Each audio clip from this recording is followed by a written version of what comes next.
Silence. All important podcasts start with silence. Then music. Edgy, scary music that would make a parent or podcast editor nervous. And intros. Really long and dramatic intros. Anyway, I'm your host, John, and with me I have my co-host. He's the reason why I get up at 4 in the afternoon and record podcasts. Jay. quite the switch into the Joker voice there. Oh, that's not Joker at all. But anyway, Okay. And joining our Bat family for this episode, we have a special guest. He has the coolest gadgets. He has the tricked out ride. He does the sickest backflips. You think his muscles are big? You haven't seen his brain. Ladies, it's okay if you stare, 'cause he's a millionaire! Toa! Okay, so I think you might have my my net worth a little bit higher than normal, but yeah, what's up? I went to the celebrity net worth estimator, and that's what it said. So Oh, okay. Yeah, after all my nibble fame, that's what it got me, $1 million. Yes. Yeah, I'm also just realizing it's supposed to be billionaire, and I wrote millionaire. So No, I think that tracks a little bit better, honestly. Yeah, in Nibblecoin, I should say. Nibblecoin, yeah. or Schlatcoin, To the moon. in fact. Oh, Yeah, true. Anyway, this is a podcast about toy movie franchises, 2000 nostalgia, and whatever else we want to talk about. And this week we are back to talk about the Lego Batman movie. Yes, Lego Batman. This is... Now, we've all done our Lego history, so I am curious, though, before we dive into things here, what is everyone's Batman history? Oof. That is a question. I mean, okay. Like, I've been watching, like, DC animated stuff since I was a kid, probably starting with, like, Justice League, watching some classic Batman, some live-action, Adam West Batman, Young Justice, a lot of like just pretty common stuff. I've seen all the movies. I wouldn't say I've read a lot of the comics. Just been a casual Batman enjoyer, is what I would say. Yeah. I have a similar background. Grew up in the 2000s watching the stuff that aired. In our podcast Limited Brackets things that we're doing with the top films, I mentioned that the Nolan trilogy really got me to become more of a Batman film. Those what got me interested. And so after looking up Batman on YouTube, I was able to watch through, the 2000s, the Batman TV show, and then also the 60s Adam West Batman. Those are great. My teenage years were filled with BTAS, Justice League, Young Justice, all those classic shows. And then I have watched all the films, including all the animated films. I would consider myself more than a casual, but not quite hardcore comic book nerd. I have this whole document about 30 pages long about DC media. That's a video coming soon. If not has come out yet. So, yes, you could say I like Batman. Yeah, I don't know how to... I don't know when I first encountered Batman, but I think starting with watching the Nolan films, and I didn't watch those until like 2012-ish, so I was already a teenager, and kind of by default, Batman became my favorite superhero, just because I wasn't super widely experienced with them, and like I had mainly seen Marvel movies up to that point. So the fact that the Nolan films are a little bit more complex and interesting. So yeah, I read a handful of comics. I think they were Scott Snyder was writing around that time. So like Court of Owls, Death of the Family, or Death of the Family, the one where Joker cuts his face off and yeah, exciting Mm, stuff. um, Yeah, yeah. but for the yeah, kids. yeah. As I kind of got older and more interested in superheroes, I kind of started to realize that I do like Batman as a character, but I wouldn't necessarily consider him one of my favorite superheroes. I've found heroes that I find more interesting or relate to more since then that have kind of taken that spot where Batman was kind of there by default. Now he is no longer there. But I will say, like, in terms of the quality of movies about him, Batman probably has the best superhero movies, or the most of my favorite superhero movies, including perhaps the one we're going to talk about today. Very fair. But yeah, the Lego Batman movie. This was after the Lego movie's success. It was kind of a surprise to Warner Brothers. So they were a bit caught off guard and suddenly decided, okay, we're going to do a bunch of spin-offs and a sequel. And went into production. They prioritized the Lego Batman movie. I think just because that's a Warner Brothers property, and so they wanted to get that character um, out there and Mm. some more merch for that character. But yeah, this was released February 10, 2017, directed by Chris McKay, who started his career as an animator on Robot Chicken. And I think Hmm. you can kind of feel that influence in the style of, or the comedy stylings of this. He was also a co-director on the Lego movie, and then directed since then the Tomorrow War, which is the Chris Pratt starring Amazon Prime movie that no one remembers, and Renfield, which is the um, Nicolas Cage as Dracula movie from a couple years ago. Mm. And yeah, it's written Yes. by Interesting. Seth Graham Smith, Chris McKenna, Eric Summers, Jared Stern, and John Whittington. So Graham Smith is the writer of parody novels like Abraham Lincoln Vampire Hunter and Pride and Prejudice and Zombies. And then he also Love that. wrote the Tim Burton Dark Shadows movie and the upcoming Now You See Me, Now You Don't. Interesting. Yeah. Yeah. And then McKenna and Summers often work together. They wrote the Tom Holland Spider-Man movies, Jumanji, the 2017 one, and the much beloved Chris Evans and Ana de Armas, I think it's Apple TV movie, Ghosted, that Mm. everyone loves and remembers. It might be a TV show. I think it's a movie. I never watched it. No one did.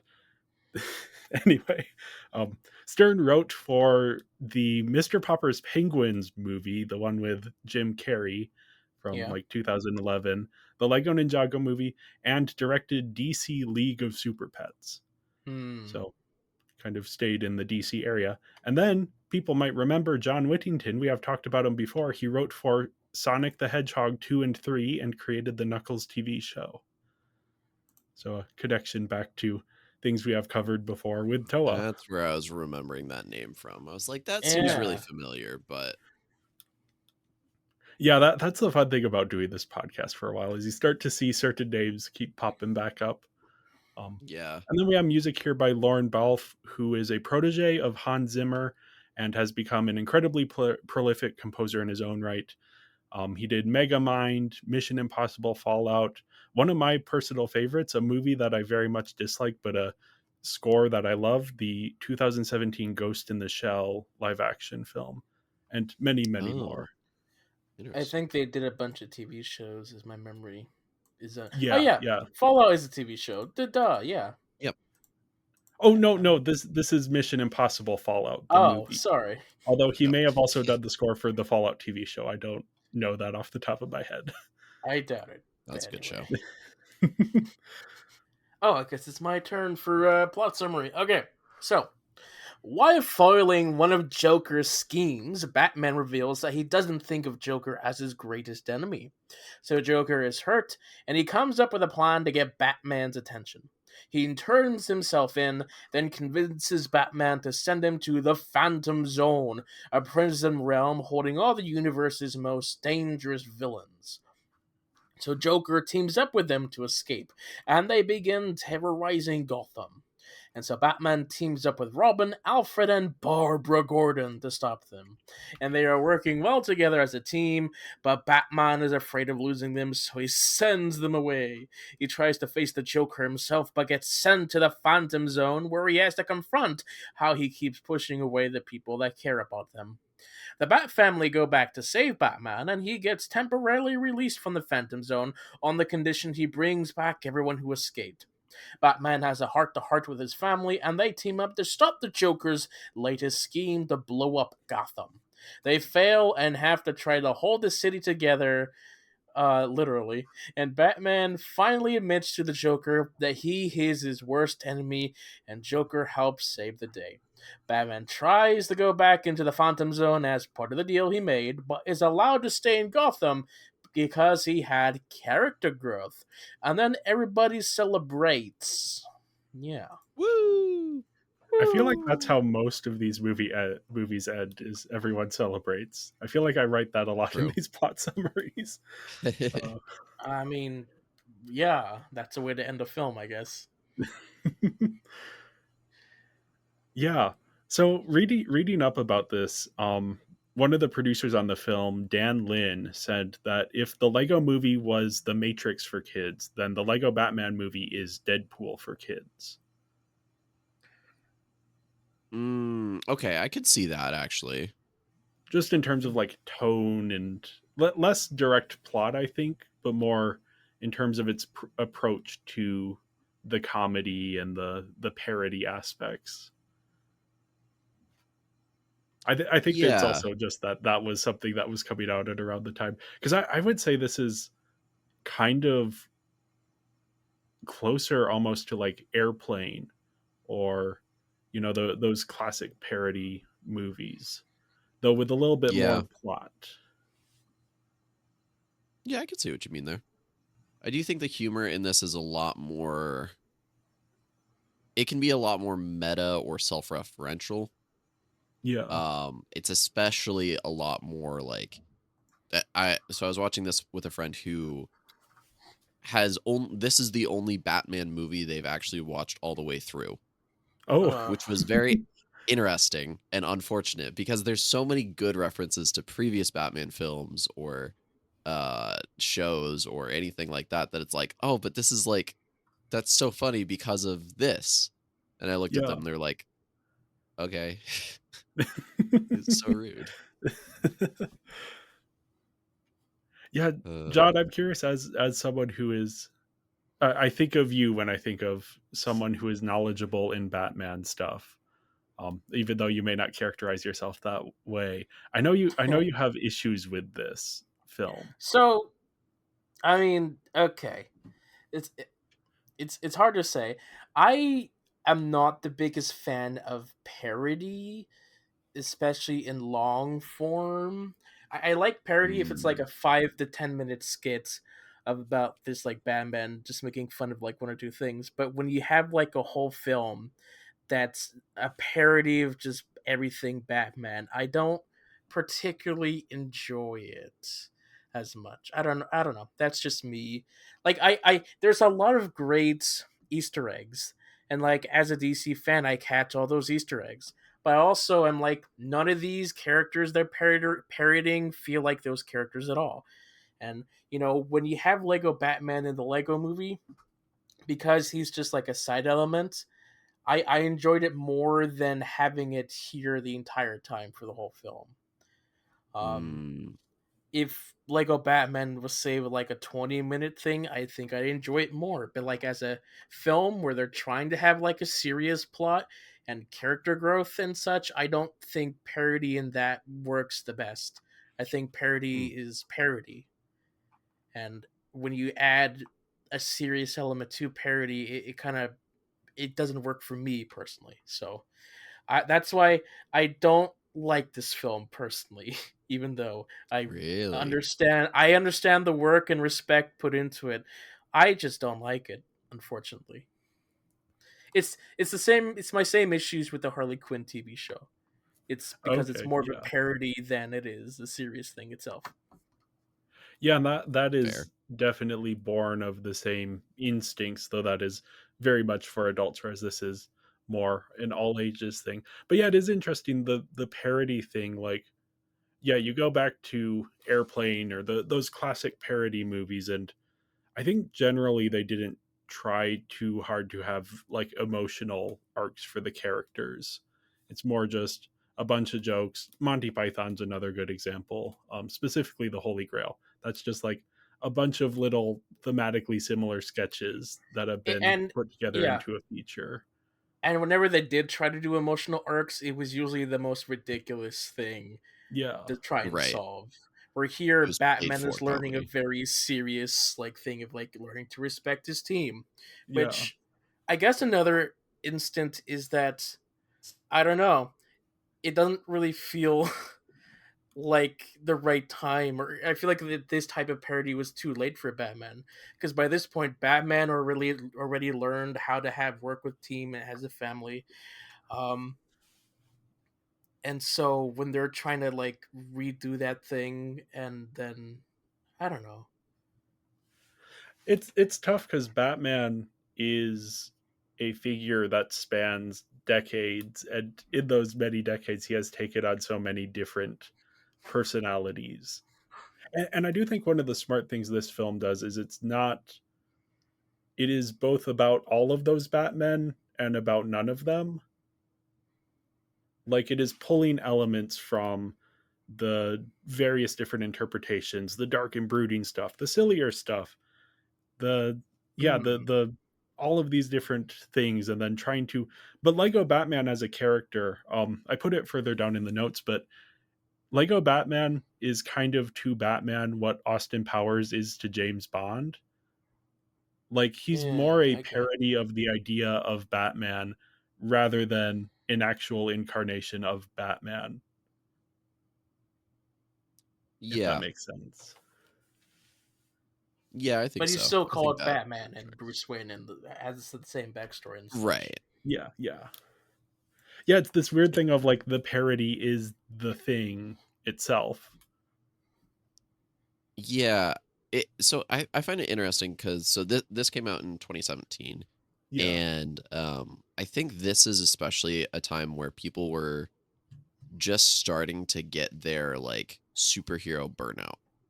So this is when I feel like a lot of studios started to pivot towards how can we make a commentary on the superhero genre, um, by making our movie kind of making fun of the superhero genre.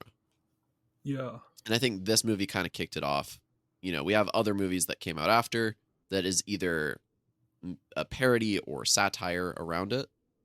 But this one is definitely more of a loving parody around Batman and how ridiculous it is and how long lived the story is.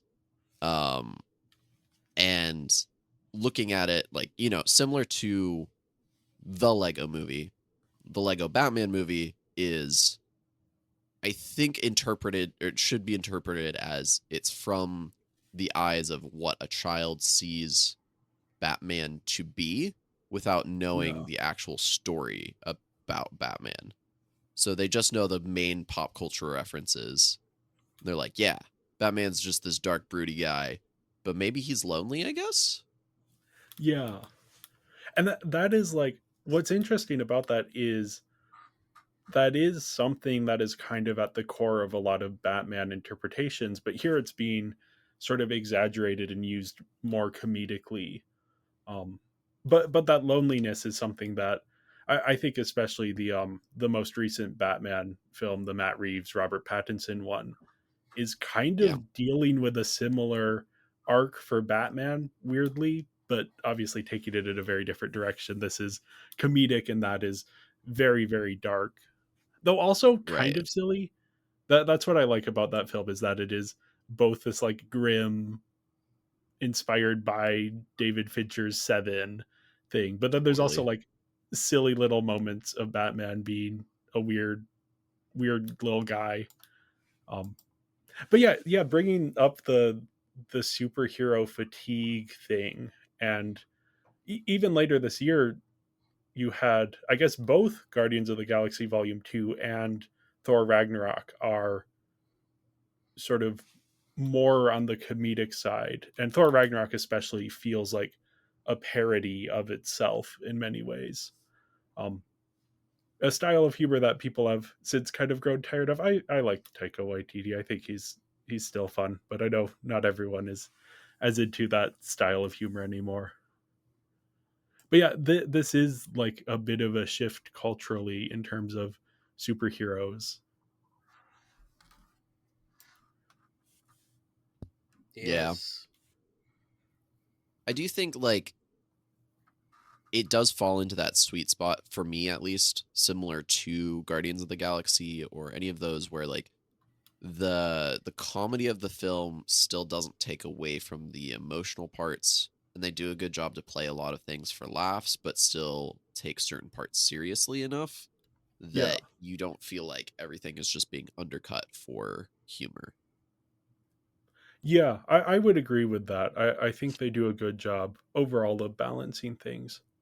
Um, it's not, if I'm looking for a funny movie that has that comedic edge, I'm not necessarily going to, or that has that emotional edge. This isn't necessarily going to be my first pick, but it is doing a very good job of holding those two and holding them a little bit separate so you can still have the emotional arc that feels genuine while also having the comedy.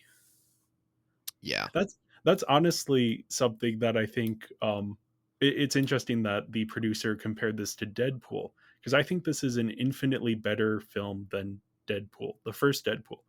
But I actually think the second Deadpool gets a lot of things right in the way that this gets things right as well, of better Fair. handling the emotional stuff. Now, I think that's maybe a hot take there, but yeah, just like the first 20 minutes of this film are so good. And John, I'm curious, first time watching this through, like were you in it at all, or did you just, since you mentioned like enjoying, you might have enjoyed like a 20-minute version of this, were you enjoying the first 20 minutes of this film? I would say I was, until we start getting to the whole emotional arc of the Joker and Batman and Barbara and the whole loneliness Okay. aspect. Um, that's kind of when I started to, I think I remember, started to like flat out for me. Yeah.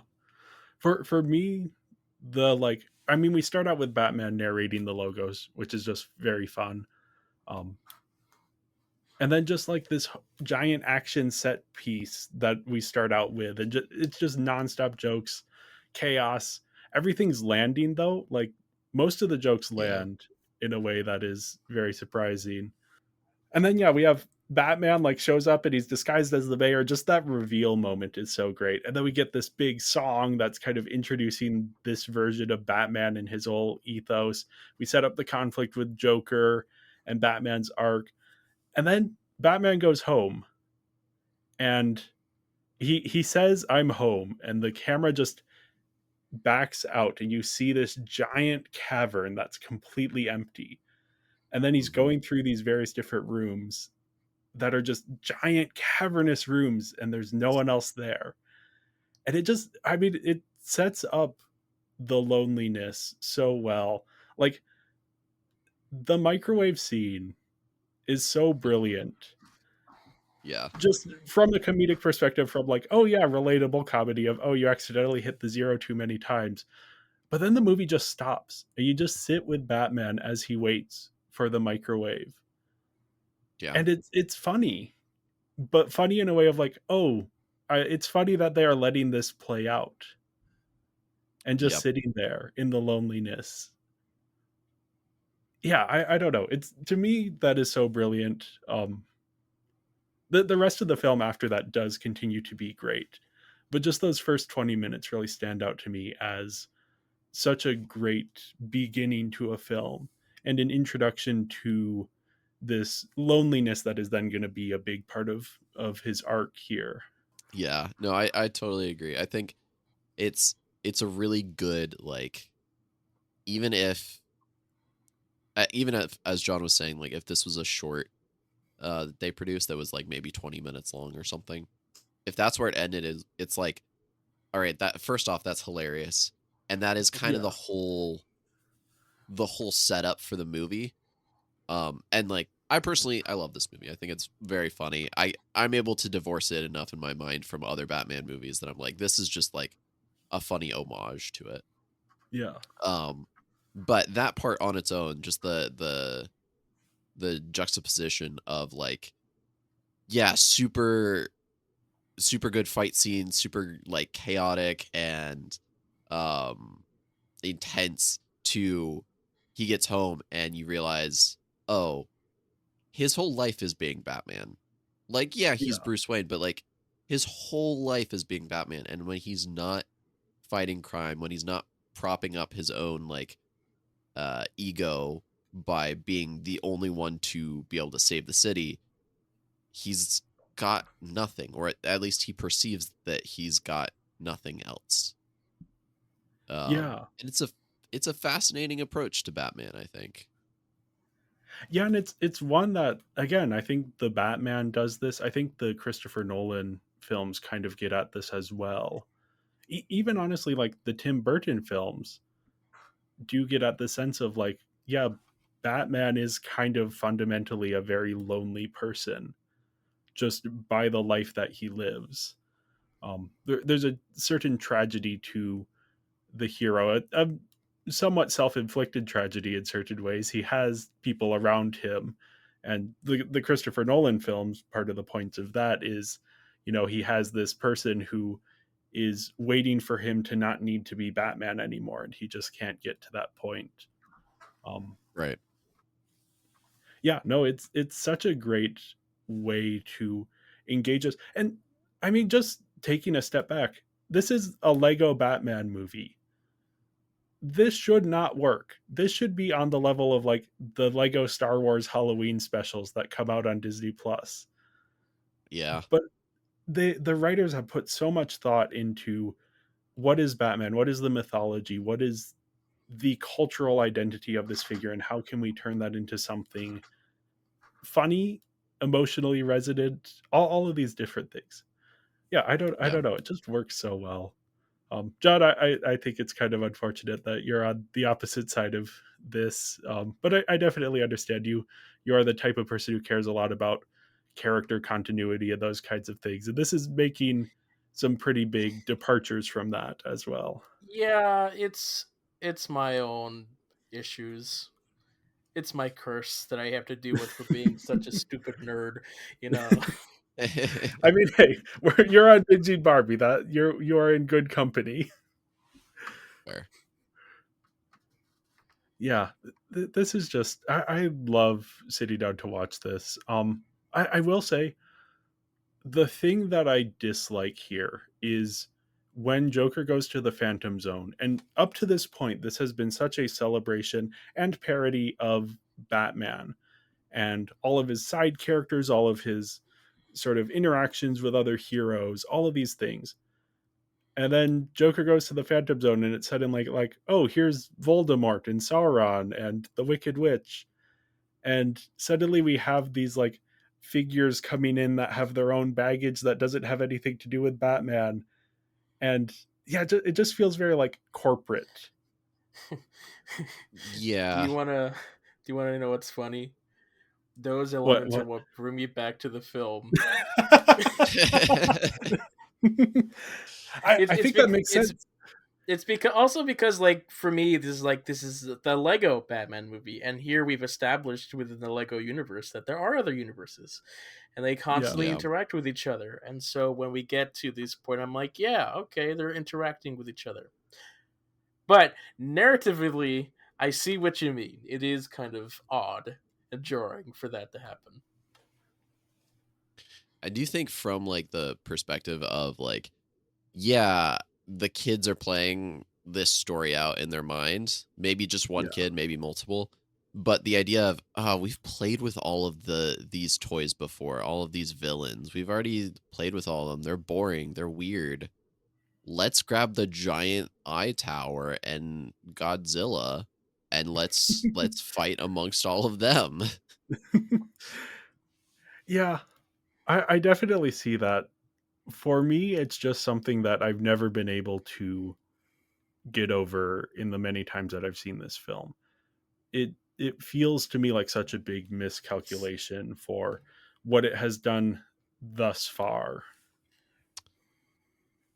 Yeah, I will say it doing it here for me wasn't a huge deal. It wasn't my favorite thing of the movie. It's probably my least favorite part of the movie, but I have a lot of love for the rest of the movie that it doesn't Yeah, really yeah. matter too much. The big thing for me is that it kind of it keeps propagating this like bigger multiverse thing that wasn't really an issue in my brain in 2017, but I think kind of keeps building as an issue, especially amongst Warner Brothers properties, where it's like, Yeah. okay, we get it. You got a lot of IPs, and it's yeah, it is funny to watch Dumbledore and Gandalf interact. That's great. But like, I'm gonna hold this movie responsible for the new Space Jam. You know what? I'm gonna say it. Yeah, yeah. I think the Lego movie probably has more part in that Yeah, blame, but it probably. is definitely all in this same milieu of yeah, and that this is I guess here they do have some non Warner Brothers villains showing up, but they are very conspicuously not named. Like you have the shark that is definitely supposed to be the shark from Jaws, but they never Right. reference that. Yeah. But then you have like, oh, here's the Gremlins and Sauron and Voldemort, who we are naming, and you can buy sets with them. I guess I don't Mm, know about the Gremlins, but you can buy sets of the don't know others. about that. Yeah. I mean, you could. I think by this point as well, they were still trying to market to Lego Dimensions with all these other IPs. Oh, So yeah, that's probably why you Oh, have the I didn't think Daleks about in the that. film because there was Daleks in the game. So Yeah. that makes sense. Yeah, yeah. It is this weird little blemish on a movie that I otherwise like. And John, I definitely do see your perspective as well because you're approaching this from a very different viewpoint. As someone who probably cares a lot more about Batman than I do, I'm kind of like at this point neither here or there. I like when he has good movies. I'm not reading any of the comics or anything. I'm not mm. going out of my way to watch the animated movies except for the Lovecraft one. Um, Mm. John, this is a complete tangent, but John didn't tell me that there was an H.P. Lovecraft Batman movie, and then I saw him log it on Letterboxd, and I was so angry that he didn't tell me, and I bought it and watched it that day. But yeah, anyway, Now I'm looking this up. it's yeah, I think it's the Doom that came to Gotham. It's based on a comic that is also Yeah. like a separate or spin-off type thing. But yeah, no, That's it going is on my like watch list. it's Okay. it is very odd. But yeah, John, you're approaching this from like someone who cares a lot about Batman. And so when this is just a Batman movie, it's kind of unavoidable. Whereas once they start bringing in other characters, then it's like, oh, this is more of just a general Lego parody Mhm. movie. You know, the Sauron in this is not Sauron from the Lord of the Rings in the same Right. way that Lego Batman is not Batman from the comic Yeah. books. So like when I look Right. at it as just like a Batman, Lego Batman movie, I look at all the Batman characters and like when none of them match the characters that I typically think of, and they're just playing character types for the sake of the film, that's when I just don't really care. Yeah. Yeah, that's fair. I think the other big point of this is kind of what this film plays into is that Batman is largely misunderstood as a character. Yeah. I think a lot of uh I see a lot of clips on like TikTok or wherever else of like the Dark Knight trilogy being taken out of context and like showing Batman as this like super macho, red pilled, crime fighting vigilante kind of guy. When like the truth of Batman is he's a pretty complex character. He's really Yeah. cool in like the DC animated Justice League. Like that's one of my favorite renditions of Batman. I love him in Young Justice. He actually like has a lot Mm. of depth and care for uh all of the young superheroes, and like he's very meticulous and thoughtful, and it makes sense why he's the greatest detective versus like this pop culture version of Batman that keeps being propagated as, oh yeah, he's just this masculine man, and he's super macho, and he's got a lot of money, and he fights crime, and that's all that matters.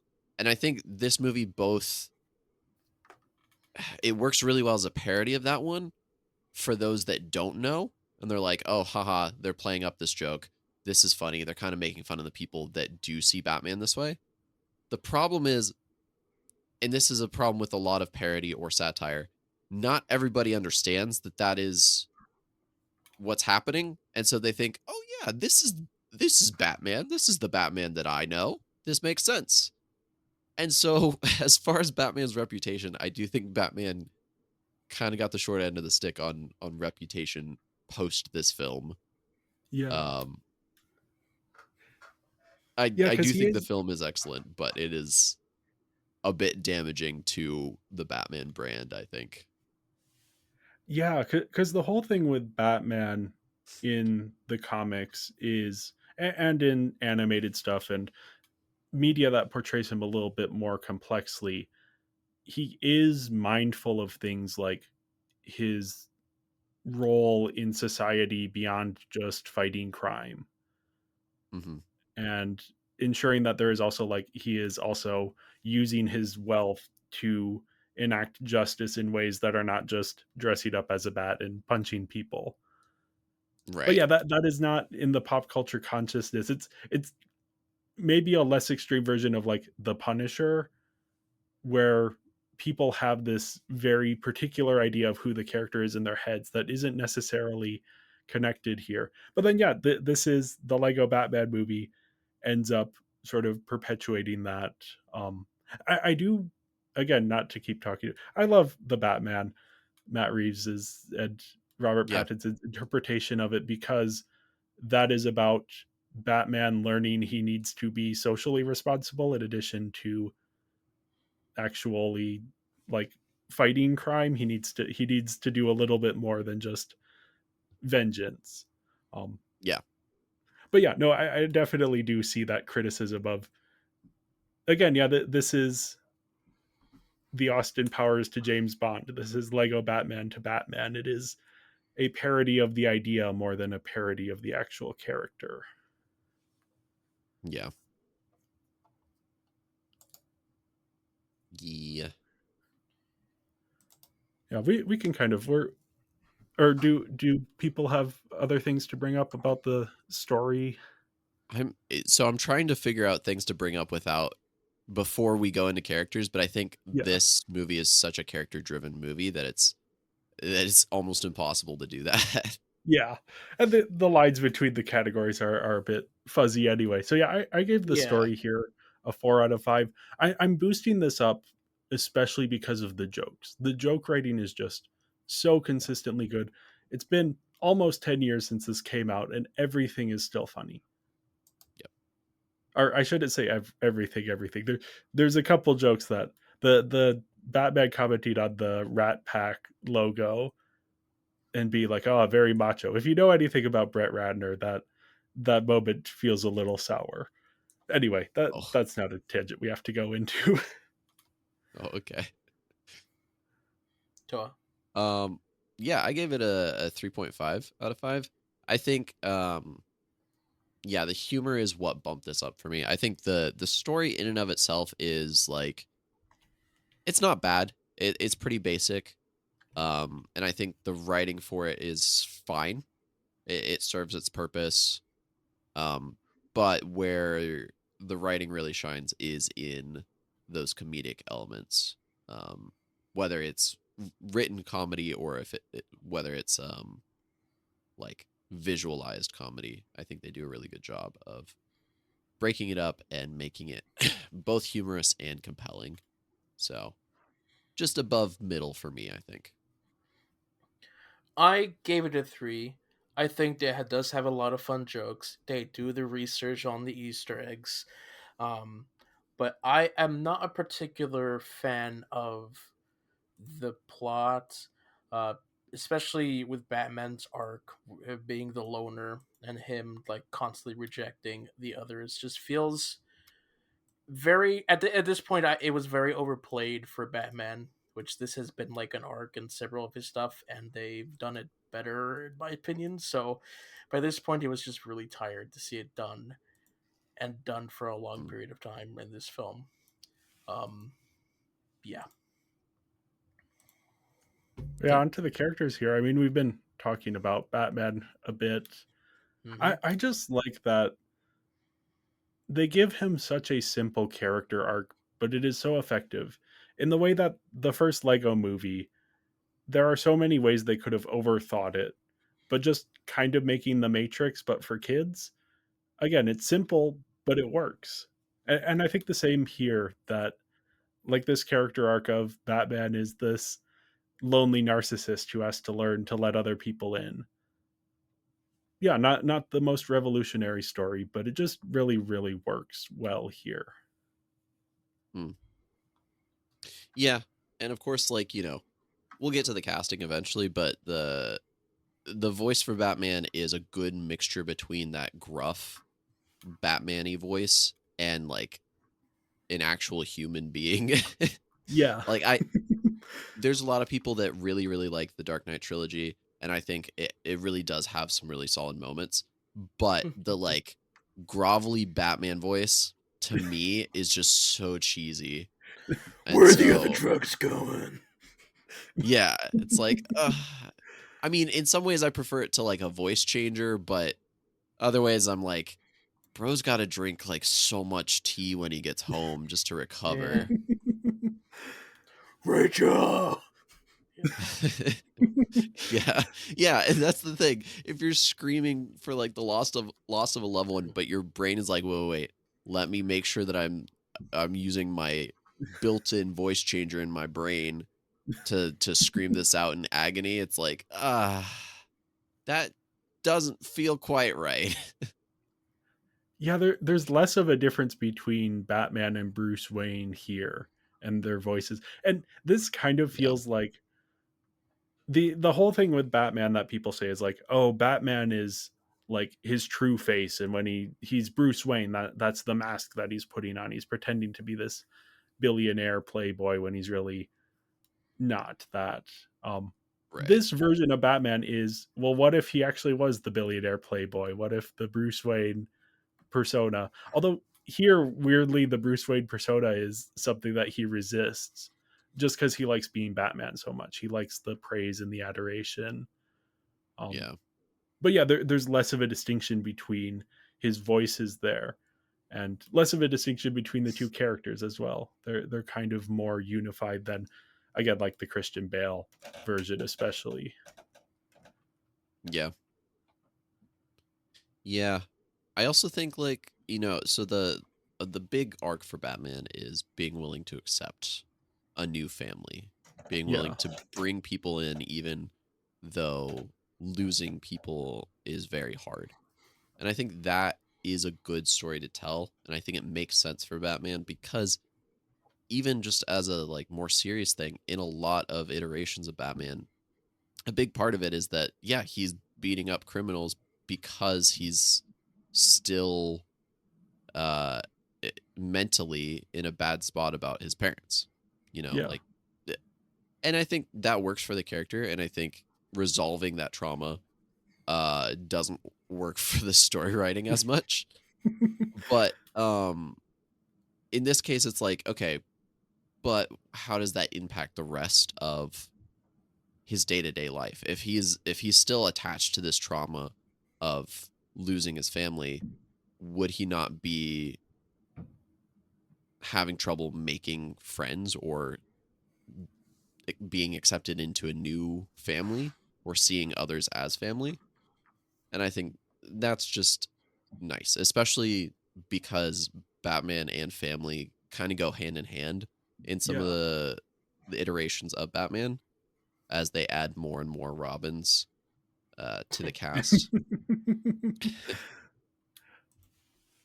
Yeah, it's so fascinating to be like, again, thinking about the Batman and how this is kind of the opposite side of the same coin, and how, either he is going to become the like overcompensating drunk on adoration but deeply deeply lonely, or he's going to be the weirdo who's like stringing together pieces of paper in his penthouse apartment. um yeah, Yeah. With a it's bunch of so child soldiers, yeah. yeah, which I do like.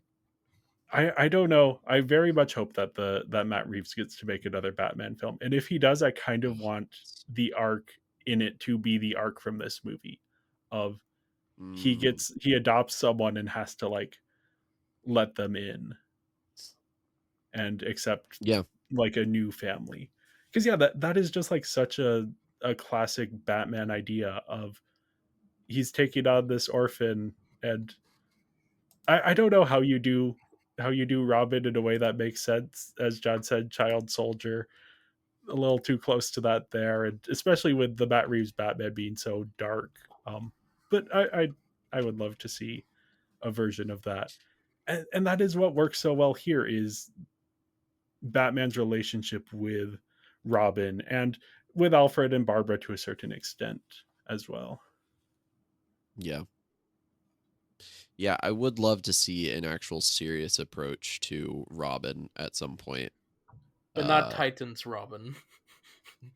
yeah, Not that serious. not yeah. Like I I love mean that a line. I'm not going to say that because that's not appropriate to the podcast. But I love that frick moment. Batman. Yeah. I watched that moment so many times. I almost wrote like an essay about how much I love that. It just uh, like the weirdly like, I love it in an ironic but also unironic way. But yeah, anyway, that doesn't really have Yeah. anything to do with the discussion here. Oh. I also Uh, love the scene with the Justice League where yeah. Batman is like, "Oh yeah, Superman, we'll sneak into his place. I will distract him because obviously he is a superhero, which means he is lonely and has no friends. So he'll want company, and you can steal the thing." And he walks in, and it's the Justice League 57th anniversary party that they are having without him and didn't Yeah. invite him. And yeah, you just see Batman have to realize that who he is. Yeah. It's so brilliant and so funny.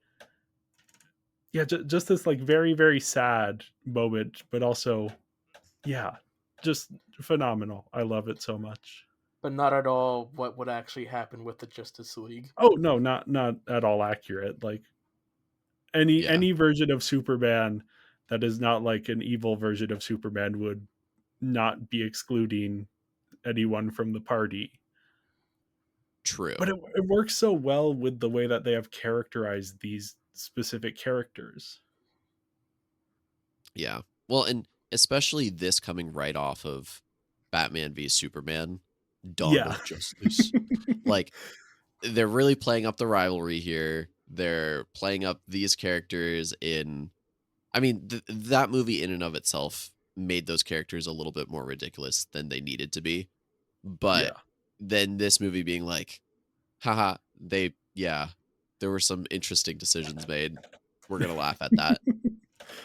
Um, but also on the same line with the Justice League thing, I appreciate how, so in the last film, the Lego movie, um, like Green Lantern was kind of like the loser.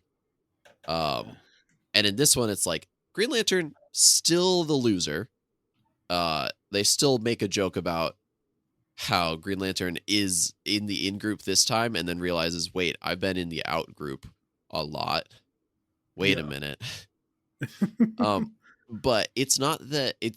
It almost seems like okay, Batman isn't like a loser. necessarily. It's just that nobody wanted to hang out with him in the Justice League. Yeah. Nobody felt like reaching out would be a good idea. And I think that fits. I don't think they necessarily think poorly of him. They just think of him as like, well, if he does this outside stuff and he's going to be so egotistical and narcissistic, and yeah, it makes sense that we don't invite him. But from his perspective, he just doesn't know about any of this going on. Yeah.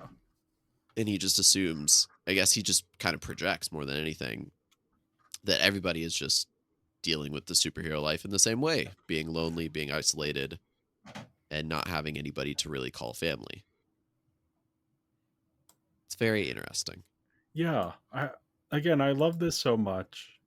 Just even if this Batman isn't a good interpretation of Batman, which I think it is a very good like parody of Batman, but even if you're going to say that it isn't, I think the way that they have constructed this character and his arc just works really, really well in a vacuum. Yeah. And yeah, it's interesting that you say that this was the only Batman movie that your friend has finished, because I do think, like, even though you aren't going to pick up on all of the little Easter eggs and little references, there is still an emotional arc at the center of this that you can grab onto no matter how much or how little you know about Batman.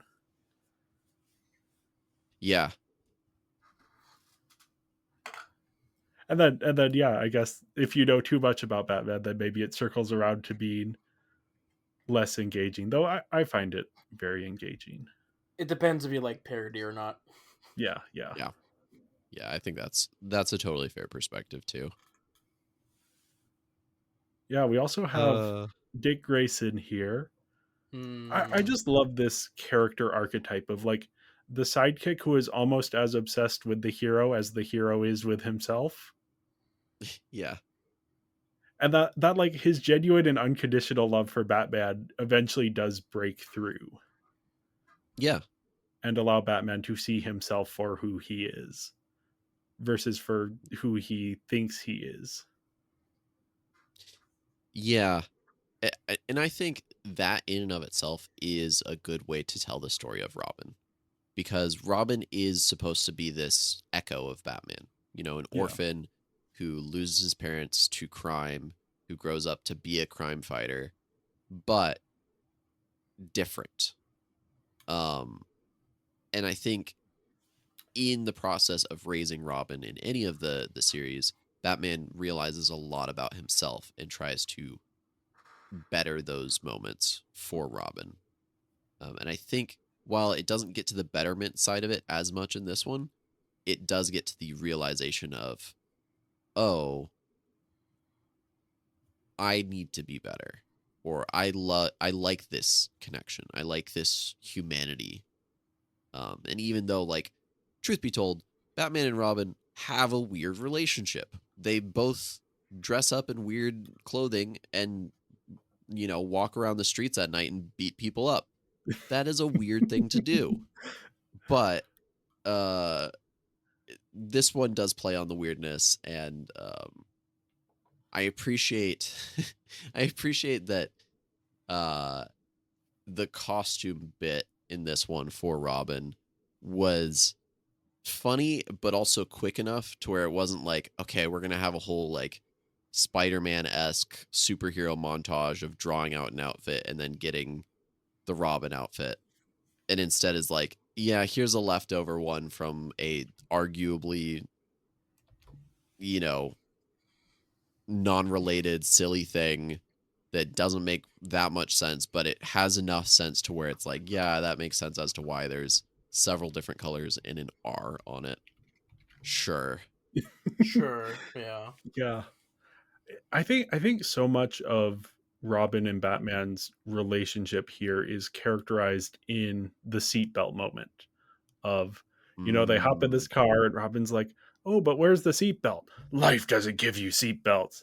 And then zoom off. And then Batman has to make like this sudden stop and Robin just face plants into the dash. And Yeah. Batman has to like take a second and be like, I've been living my life without seatbelts, just kind of assuming that I am invincible. and now I have Right. this other person who is relying on me, and have to keep that in mind. He does Yeah. the mom arm, which is what my cousins call it when when you put your arm out to stop the person in the passenger seat from flying around too much. Yup. And yeah, that is their arc characterized in two little moments. Both Yeah. of their arcs, I guess, mainly Batman's arc. I guess Robin doesn't have much of an arc until later in the film when you get this great moment of he's trying to save the day. So he's like, well, what would Batman do? Well, he would ignore Mm, everyone and go in on his own and be reckless. And Batman is at this point in the Phantom Zone watching, and he's seeing himself through a different perspective and having to be like, oh, that is objectively a bad thing to be doing. Maybe I shouldn't be doing that either. yeah. Yeah. Yeah. Robin, I think in this movie is definitely more of a comedic relief and a plot device more than a three-dimensional character. Like he's very early used as kind of the butt end of the joke. The Probably one of the best movies in the or best lines in the movie is um him saying, uh yeah, my name is Richard Grayson, but all the kids at the orphanage call me Dick. Ah, kids can be cruel sometimes. It's like, yeah, that's hilarious, admittedly. Yeah, Uh, no, it's such a great version of, or bringing this character and finding a way to put this character in the narrative with purpose. Um, yeah. this is completely tangential, but what is everyone's favorite version of Robin Ooh. No, this is a good or thing to bring up incarnation? because I think there's a lot of very different ones. Yeah, Yeah, a lot of them are it's pretty sort good of the too. four main. I would say Dick Grayson from Young Justice. Ooh, that's a really good one.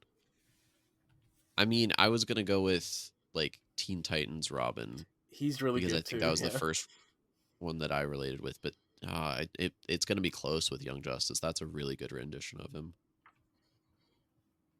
Mm.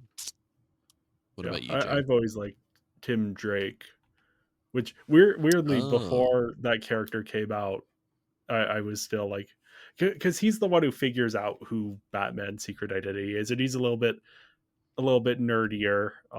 yeah, But yeah, I haven't interacted much with most Robin stories compared to other superhero characters, but Tim Drake is the one who I go to most.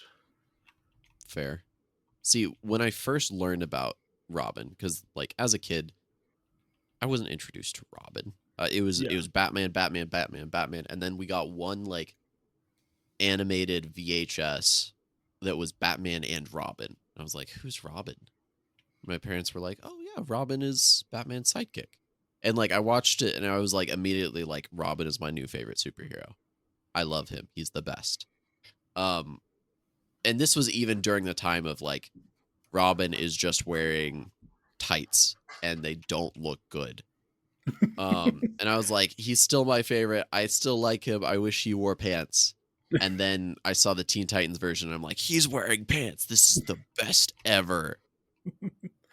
So I love the character of Robin. I think this version of Robin is definitely a less serious, we're making fun of the trope of the character and not actually like this is nothing like any other Dick Grayson that I've seen.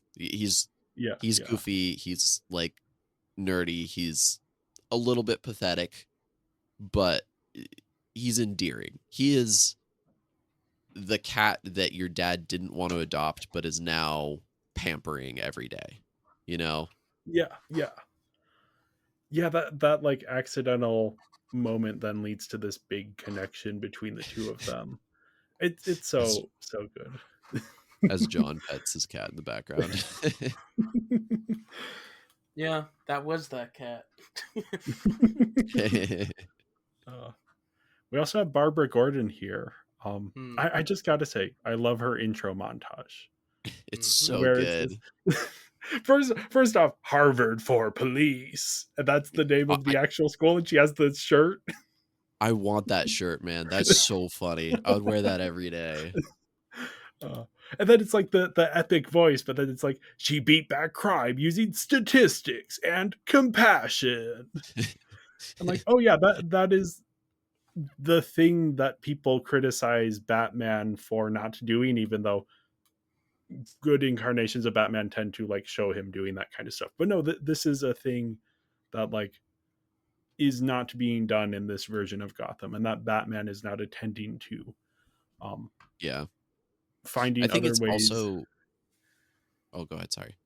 Oh no, I was yeah Uh I think too, like, this is oftentimes film and media in general paints this picture of cops as these like perfect, law-abiding justice machines that are always good and never bad. And that is unfortunately not true about police. I think there's some systematic issues that push that don't incentivize them to follow their own rules as maybe they should. But I do like the message of this film, at least from the Barbara Gordon standpoint of like, yeah, you can add more police, you can give them more weapons, and that might, in theory, eliminate crime. But likelihood, the better thing you can do is figure out what's going wrong, sympathize with people, and help them fix their problems before they have to resort to crime. And I do appreciate that take of like, yeah, you can be hard on crime without being hard on people. You can yeah have that compassion. And I think that is a good message to include in this film. yeah. It is the the thing that often gets missed in Batman media of like yeah the especially like the movies. The movies I think are where a lot of people get this conception of Batman as like as vengeance, as he fights poor people, and that's about all he does. Um, so Yeah, yeah, having Barbara Gordon come in as this like moderating force who is genuinely interested in addressing not just crime but the root causes and in making the city a better place. Yeah, it's such a great contrast to this version of Batman who is just completely in his own world. And like deep down, I guess they do pretty much literally say this. They have the graph of days without crime and Batman's happiness is going down because he doesn't have anything to do because his identity is just fighting crime. Batman at the start of this film has no motivation to stop crime because right. crime is what gives him purpose and recognition and what Yep. lets him ignore the loneliness. Yeah. So that's like um Commissioner Gordon, the other Commissioner Gordon, Jim. That's his first Jim. name, right, John? Yes, Jim, James. You know. Yeah, his whole thing is like, yeah, he just flips the bat signal, and that's his entire approach to being commissioner. So when she comes in and is like, no, that is not how we need to approach this. We need to be better, and Batman does see that as a threat to his way of life, but it's kind of a thing Yeah. that has to happen if things are going to improve. And I think it's smart that she is the only one besides Alfred to see Batman for who he really is, to see Mm, past the persona and the hero and be like, oh, this is like a very sad and lonely person who is hiding that behind this like wall of narcissism. right. Yeah, and she also like it's not the angle of, oh, I'm in charge now, we're doing things differently, we don't need the Batman anymore. It's more like a, why is Batman the only one doing anything? Yeah. And how can we work with Batman to make sure that we eliminate or lessen crime. And she's really like, she has a lot of respect for him. She really wants to just sit down with him, have a discussion, figure things out, see what both sides can do better. And in that regard, I'm like, okay, good. She's not in and of herself an antagonist to this film. She is very much a supporting character and a good stabilizer for Batman. Now I see your notes and I do agree with this part. The Yeah, romance angle is kind of weird. Yeah. For it has multiple never reasons. worked. I don't know anybody who's ever been a pro for the Barbara Batman romance. Every time they've tried to do it in like animation, everybody avoids it. They skip it. They always say it doesn't exist ever. So when they Yeah, did Yeah, it here, I was like, I don't care about that. yeah. John is specifically referencing the Killing Joke animated film, which is the adaptation of the Alan Moore comic that adds a prologue where Barbara Gordon and Batman have like a little romance thing going on. I am also specifically talking about Bruce Timm in general, who constantly tries to put little elements of that into the DCAU. Okay. They're I think it's officially canon in DCAU that they were a thing at one point, which is it makes certain scenes weird. so uncomfortable. Because The like the first time Barbara is introduced in the DCAU, Batman's line to her is like, "Barbara, you've grown." um, And uh, here even they have she talks about like watching Batman on TV, which age in this yeah, movie is like much like the Barbie Life in the Dreamhouse TV show, where it is referenced that Barbie, who looks like a teenager, is 57 years old. Like right. this is, Batman or Bruce Wayne has been Gotham's most eligible bachelor for 90 years. So Right. Yeah. relative ages don't really factor in much here, but there is something a little odd about that, and kind of the one-sidedness of it, Yeah. that Batman is so smitten by her and she's just kind of like she sees through him. Yeah.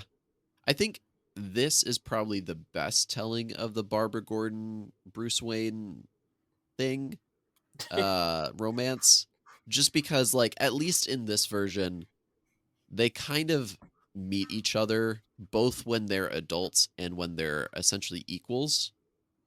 I Yeah. have a lot of issues of any of the tellings where like she's basically a Robin to him and then there's a romance. I'm like, that's weird. You've raised this child and are now having romance with her. Don't like. Especially after she had a romance with one of the Robins, you know? Yeah, that's weird. Don't like it. Don't do that, writers. uh, yeah, I think this Uh, is honestly just the Hollywood studio notes of, if there's a girl, that means the hero is in love with her.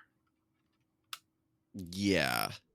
Like I'd be curious if any of the writers wanted this storyline versus that just being like the studio saying, "Hey, we'll let you have something else if you give us the romance thing. Right. We don't Well, care that it doesn't make sense. We just that is what audiences apparently expect, is if there is a man and a woman on screen together, then they must be in love." right. And I do think like it does play into the side of like, okay, in a familial kind of thing, where Alfred is the father, or like the grandfather, and Robin is the son, then does Batman have a partner in this? And I think in that sense, it's fine. It's like, okay, sure. The Barbara can be the like mother in the relationship kind of thing. And I think that's cute. It is just like there's a lot of how do I put it? There's a lot of romance already in this film. Yes. So the Barbara Gordon romance is just kind of another part of it that doesn't seem as necessary. Yeah, yeah. Well, yeah, you brought up Alfred. Here he is, the long-suffering father figure. Okay, John, here's my question for you. You say that none of the characters in this film resemble other versions of themselves. I think Alfred Alfred is is the the only one. one. He's the only Yeah. one because how else do you do Alfred? He's the butler. He's the father figure. Yeah, it's hard. It's hard to like not do a proper Alfred. You have to like be really reaching. Like I don't. If he was like a What about murderer who like abandoned Bruce, I don't know. what about the classic television series Pennyworth: The Origin of Batman's Butler? Yes, that is the title of it. Originally, it was just called Pennyworth. Not enough people were watching it apparently, so they retitled it Pennyworth: The Origin of Batman's Butler. Not Bruce Wayne's butler, Batman's butler. They didn't even trust the audience to know who Bruce Wayne was. I mean that Anyway, I gotta say that was a very good version of oh, Pennyworth. I don't doubt that. You can tell that the retitling was entirely like Mm, studio notes. Yeah, it's yeah. marketing. The Yeah. origin of Batman's but Batman, not Bruce. Ah, anyway, it's the thing in Titanic, where in Titanic, Kate Winslet's character is looking over these paintings, and she's like, "Oh, who painted?" Or someone's like, "Who painted these?" And she goes, "I don't know, someone Picasso." And it's like the movie doesn't trust the audience enough to say Pablo something. It has to go something Picasso. Yeah. Yeah, because Picasso is the more common name, Yeah, obviously. yeah. You don't look at that painting and go, "Ah, I wonder who painted that." No, if they say Pablo, your brain fills it anyway. Alfred, the origin of Batman's butler.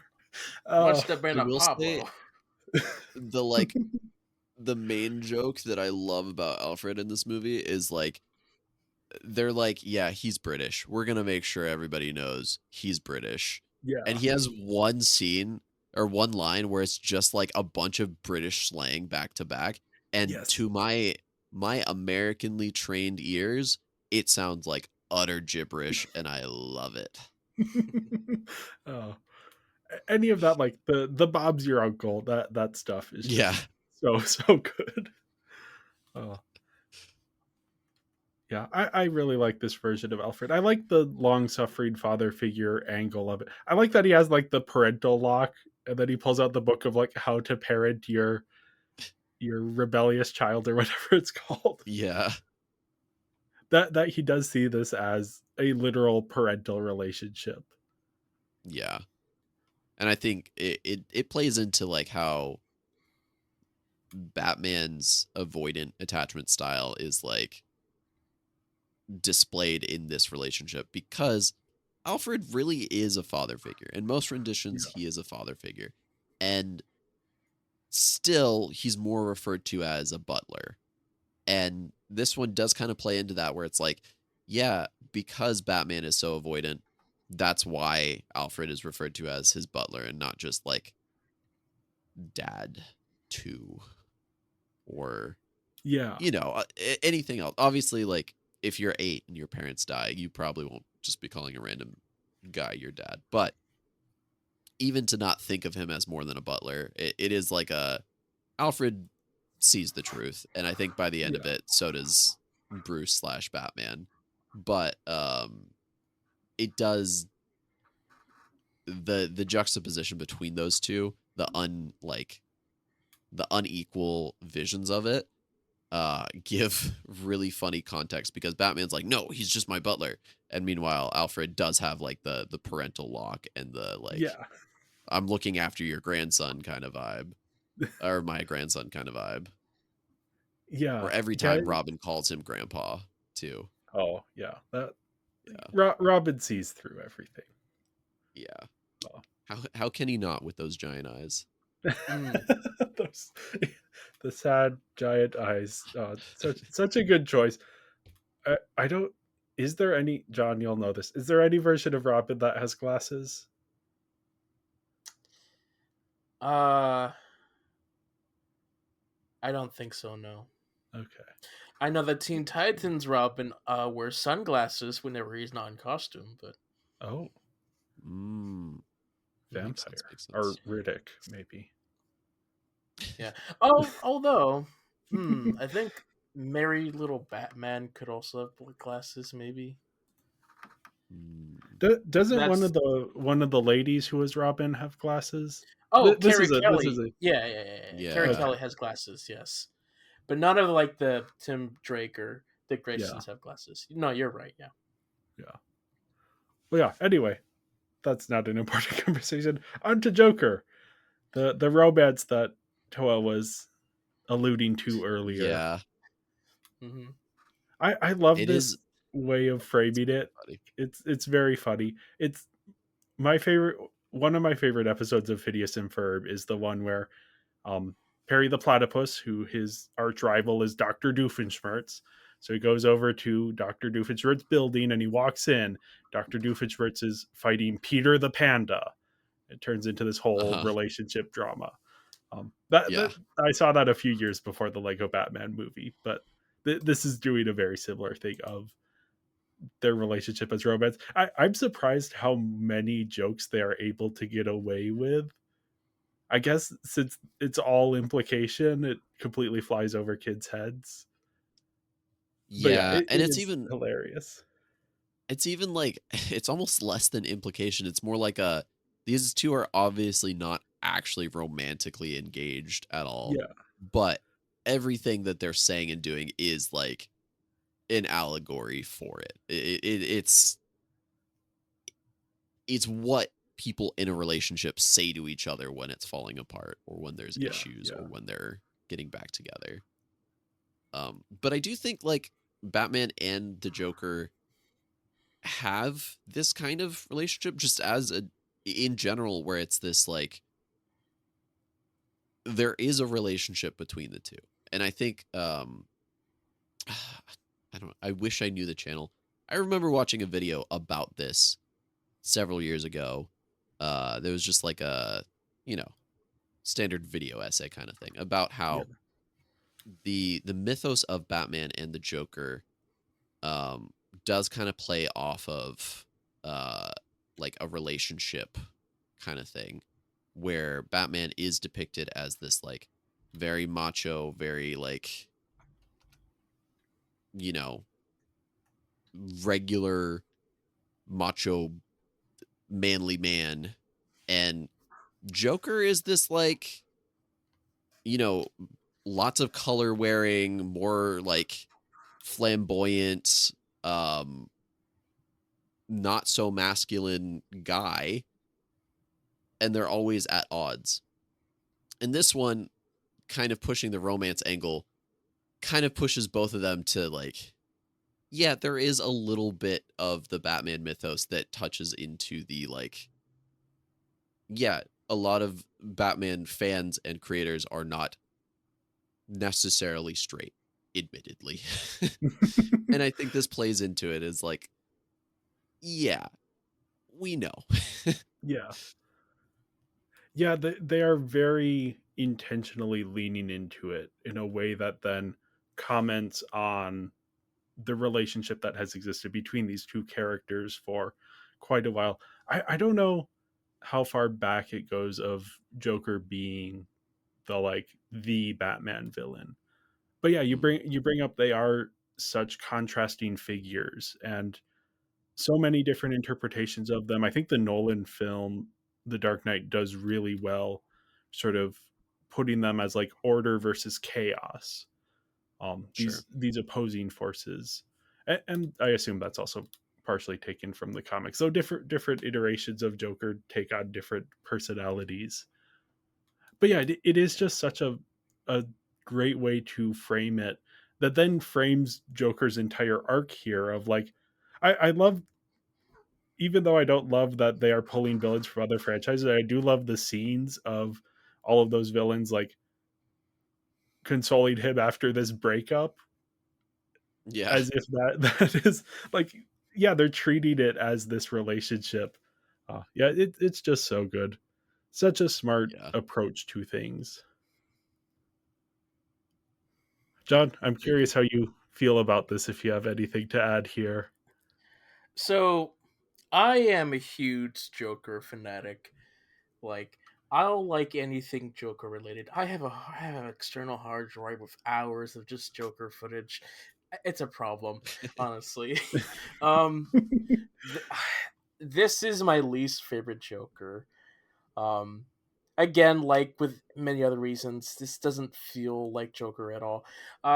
The romance angle is one that makes sense. You know, it does. I understand. I don't typically love the writing for the Joker in this, or even Zach Galifianakis' performance of this. I just none of it works for me. I don't love it. Yeah, I just don't see Joker when watching this film, unfortunately. So yeah.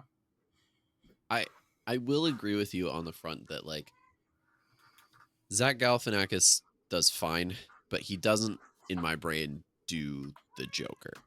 Like Yeah. I would have loved to see a more traditional like Joker voice in this role because I don't think like Zach Galifianakis being Joker is it feels like they're just like we just need a big name and we'll throw it in there and it'll make more money.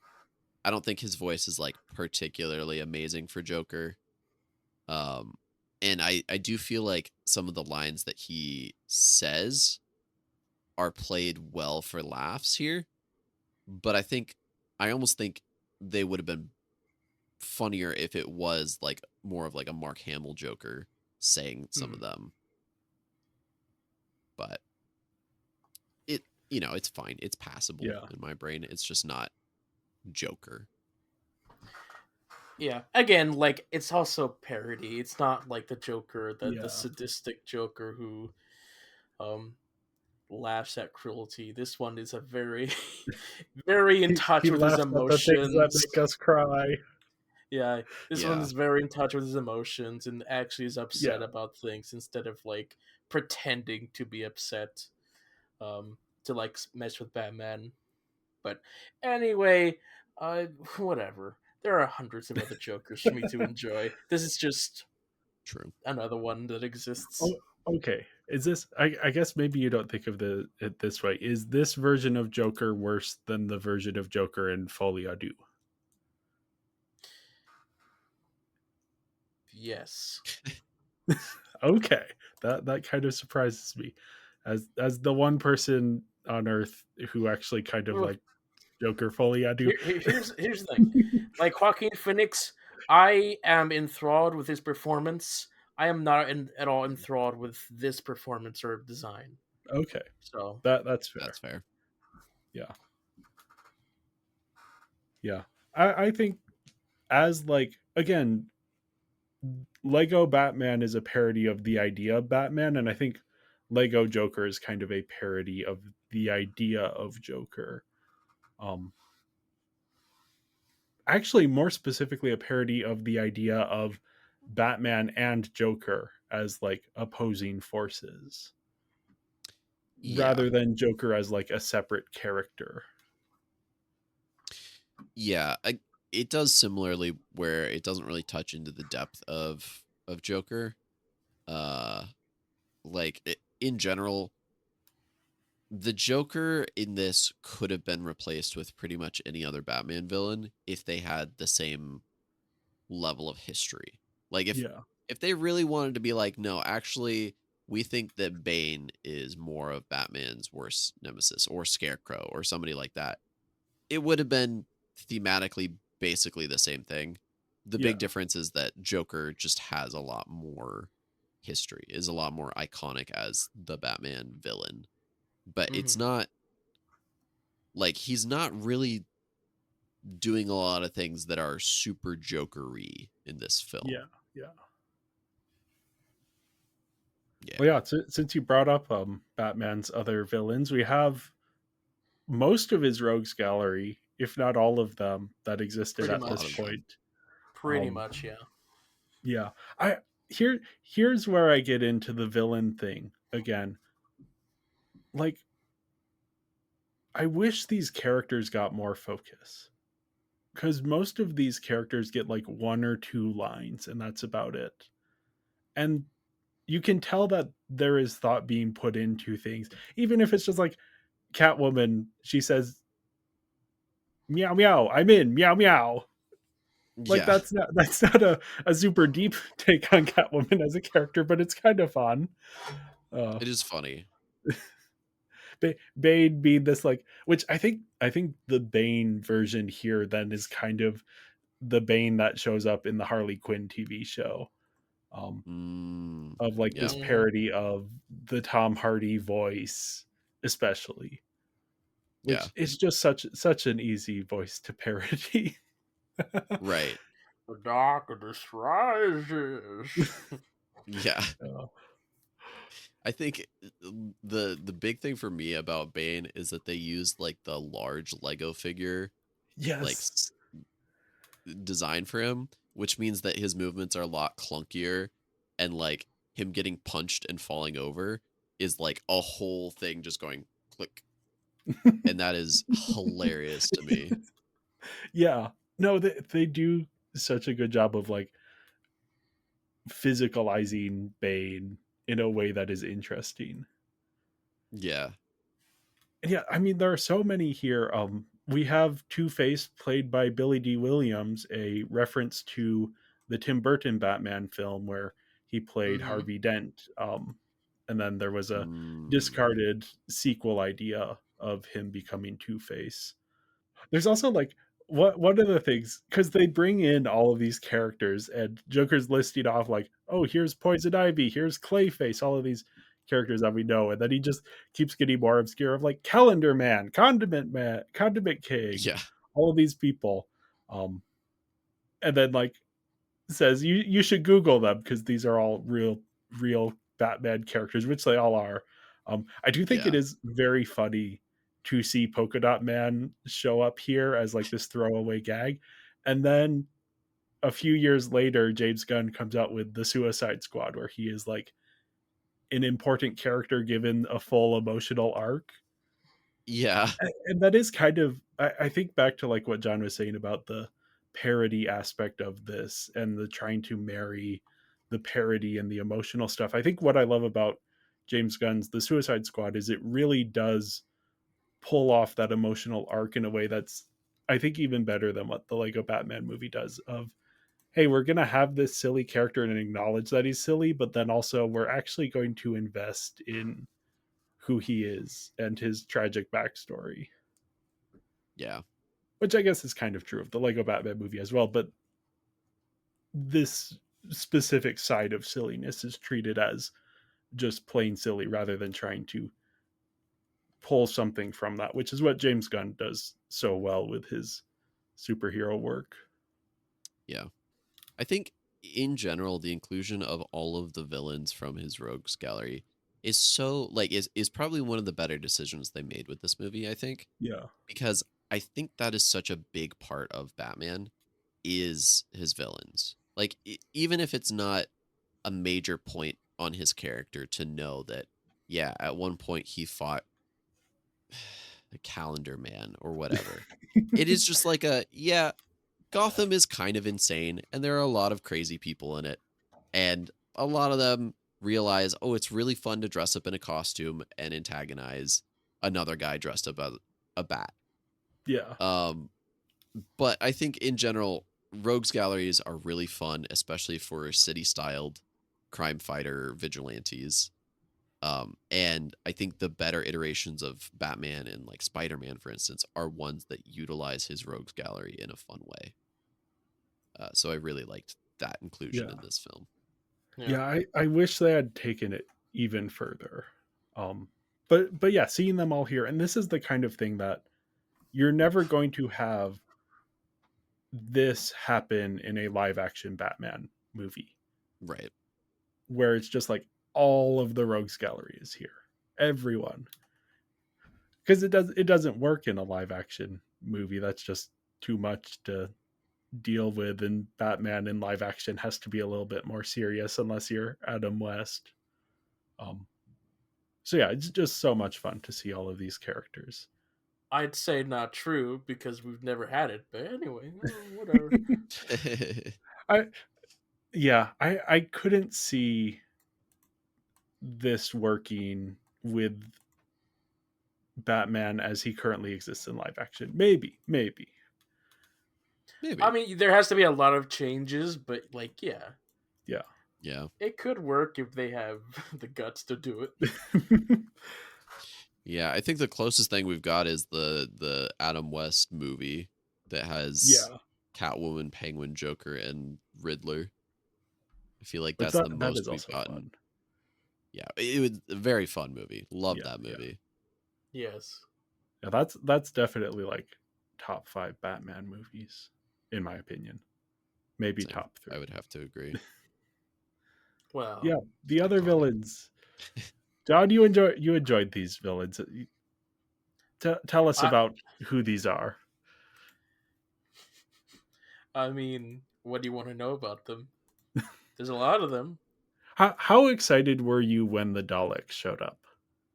I was very excited, Um, being a Doctor Who fan, it was like, oh, we're getting a reference for Doctor Who. It's always fun whenever that happens because it doesn't really ever Yeah. happen. Um, but like whenever Daleks sneak in the thing, I'm like, oh, look at that acknowledgement. Yeah, fair. Yeah. Yeah. I think my favorite was Agent Smith, Uh, just cuz That was a good reference. that's like, I don't know if there's any Lego Matrix stuff out there. I don't But know. I would assume it was included with Dimensions because they really did a that might lot be with the case. Dimensions. Yeah. they did a lot. But Yeah, it's just such an odd reference point, but one that kind of does. And again, since the Lego movie was kind of a riff on the Matrix, to then have an acknowledgement there, that feels, I can trick myself into thinking that's a smart thematic inclusion rather than just like, oh, Warner Brothers owns the Matrix and so they want to put the Matrix characters in there. It's yeah, not like Space Jam where they're just like Party City costume in the background, just like right. Yeah. going Or crazy. when I already ranted about this in the last episode, but when the Droogs show up in Space Jam: A New Legacy, the character is known for like assaulting and murdering a woman on screen Yeah. and are just like Just cheering on the partying in the basketball background. game. Yeah. It's weird. I The I respect that someone was like, "Hey," I have to imagine the creators of the film were like, "Hey, can we get away with this?" And then some executive at Warner Brothers was like, "Oh, I recognize those characters. Check. yep, We'll let that approved. happen." No thought, no more thought put into what is going on there. Uh, Ugh. I hope someone, a writer or a director or someone, was just like, can we sneak these in? Because it is wild, insane. Anyway, Yeah. I do think the villains that they include here are a little bit better, like integrated. Yeah, yeah. Yeah. We'll go I with think that. in my first watch, when they included the villains, I was like, oh, this is kind of a bummer because like the DC universe has a lot of big villains that they could have Yeah, included that would have been like more canonically sensical.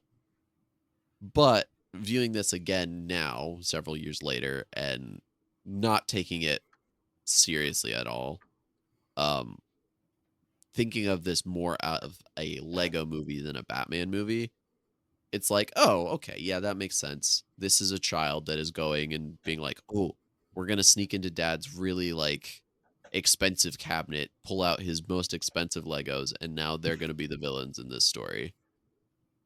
It's like, yeah, okay, I understand that. That makes sense to yeah, me. yeah, I think of them, they really focus on Sauron a lot, and I like yeah. it. I'm gonna be honest. I like Lord of the Rings, and I like Yep. when we can poke fun at the giant eyeball in the sky. I And he's also like I useful too. Yeah. No, they do bring his lore in probably better than any of the other characters, in that the Batman has and his family have to actually like deal with Sauron Hmm. in a way that's like they have to hide from him and like, oh, I think he can still see us behind this table. Yeah, yeah. which yeah, that's fun. Uh, the pedantic nerd in me is like, why is Sauron talking? But I guess maybe I don't know. I guess I'm not pedantic nerd enough to know if that's a power that the Eye of Sauron has. Uh, this is a PG movie, so they can't have the mouth of Sauron in this. True. Yeah. Also, I guess this is more actors, but they got Jermaine Clement to play Sauron, and that's just I love Jermaine Clement anytime he's in anything. Hmm, that's Yeah. fair. Then we That's got fair. Voldemort here. Yeah. Okay, the most insane thing, Ray Fiennes is in here playing Alfred, and he is Yeah. not playing Voldemort. Yeah, you'd think that they would just be like, "Hey, can you just stay in the recording booth for like a few more seconds to record these lines for a character that you are known to portray?" I think Crazy. it is funnier this way. In a lot of ways, yeah, because it's like, why didn't you make that decision? What? Yeah, yeah. It, I don't it get it. it is funnier that they decided not to do that. Yeah, they're just playing Uh, with our emotions. Speaking of playing with emotions, we have Commissioner Gordon, Is Flip. that what he's known for? who didn't do much in this film, which is Nope. sad for Gordon fans. Yeah, true. I think it is fun how they treat this character. Again, Uh, it has nothing to do with previous interpretations of this character. It's just like a fun little joke. Yeah. Flip. Yeah, yeah. I like that he does that at his retire. That he knows how useless he is. That is how he retires. Um, Yeah. This is not the Jim Gordon that's like, yeah, I gotta really work with the police force to make sure that we don't have any dirty cops on our force, and really gotta like fight corruption and deal with mobs and stuff. This is the Jim Gordon that's like, I am here to press a button so I don't have to do anything else.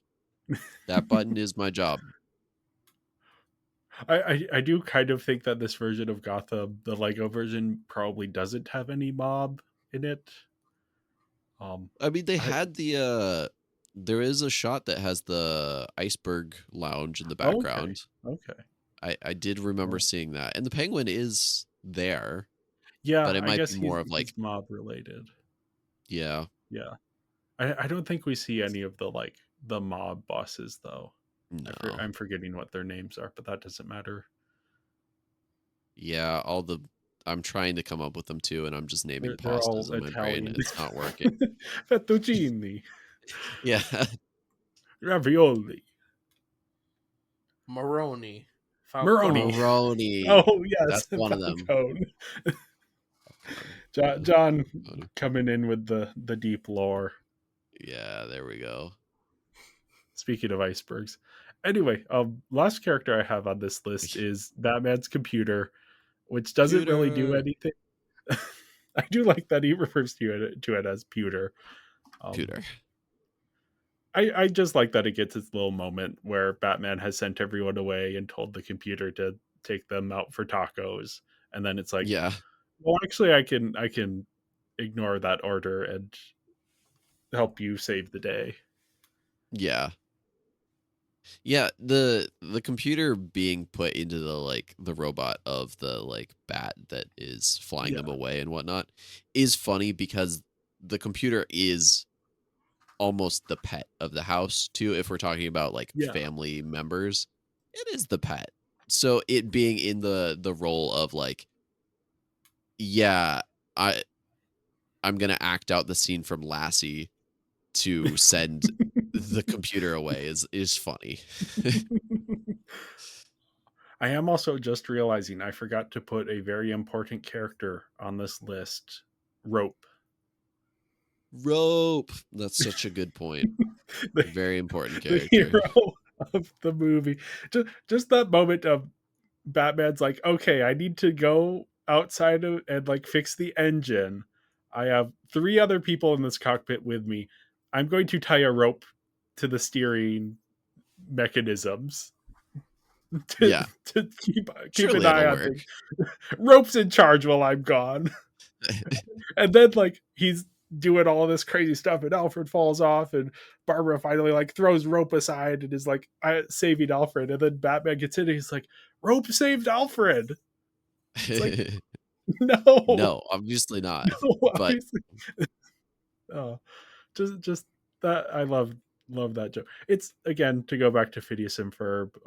You have one day Agent P doesn't show up to thwart Doofenshmirtz, so Doofenshmirtz gets this like little potted plant and like makes a little hat for it. And yeah, the potted plant does actually end up defeating Doofenshmirtz through a series of coincidence and various yeah. happenings. Non I inanimate objects becoming characters is just so much fun. It's great. I will say the joke of this hit a lot harder because the person I was watching this with, we had just watched uh the night prior like a video about Scribblenauts and trying to beat Scribblenauts with the least amount of summoned least amount of different summoned items. And like the route that they took was spawn rope and spawn vending machine, and through the power of rope you can pull things through walls or pull things into vending machines and then move the vending machine to you. And I was like, yeah, honestly, I'm with Batman. Rope is OP. John, what are your thoughts on Rope? It's nice and sturdy. Is it an accurate So representation of Rope as the character in the Batman comics and extended lore and movies?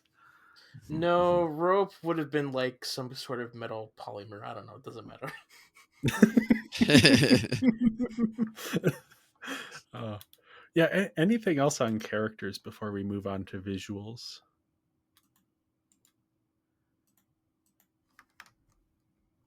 It's No. weird that there's so many characters in this, and yet there are really only like 5 or 6 that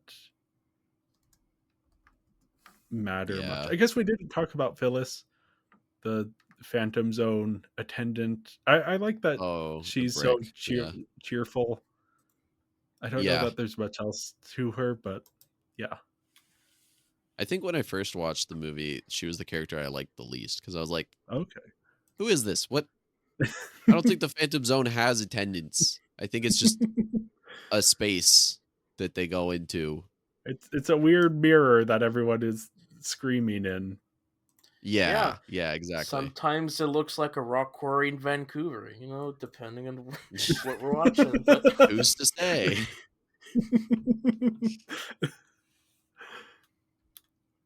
Uh, Yeah, I gave the characters here a 3.5 out of 5. Again, I think this interpretation of Batman lore and specifically the arcs that they give the main characters are really smart.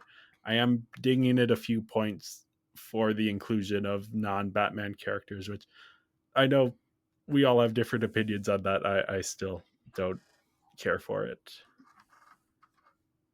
that's fair. I'm in the middle here. I'm at a 3.25. I think in general, this is a fun, like, it's a good family film. I remember watching this with my dad the first time I saw it, and it was very funny for that. Um, the characters are fine. It is a very character oriented film, but it is because it's a parody, there's always going to be some aspect of it where it's like there are parts of the characters that are not written well for the sake of humor. And that's fine, but it does mean the character score that I give it is going to be docked a bit.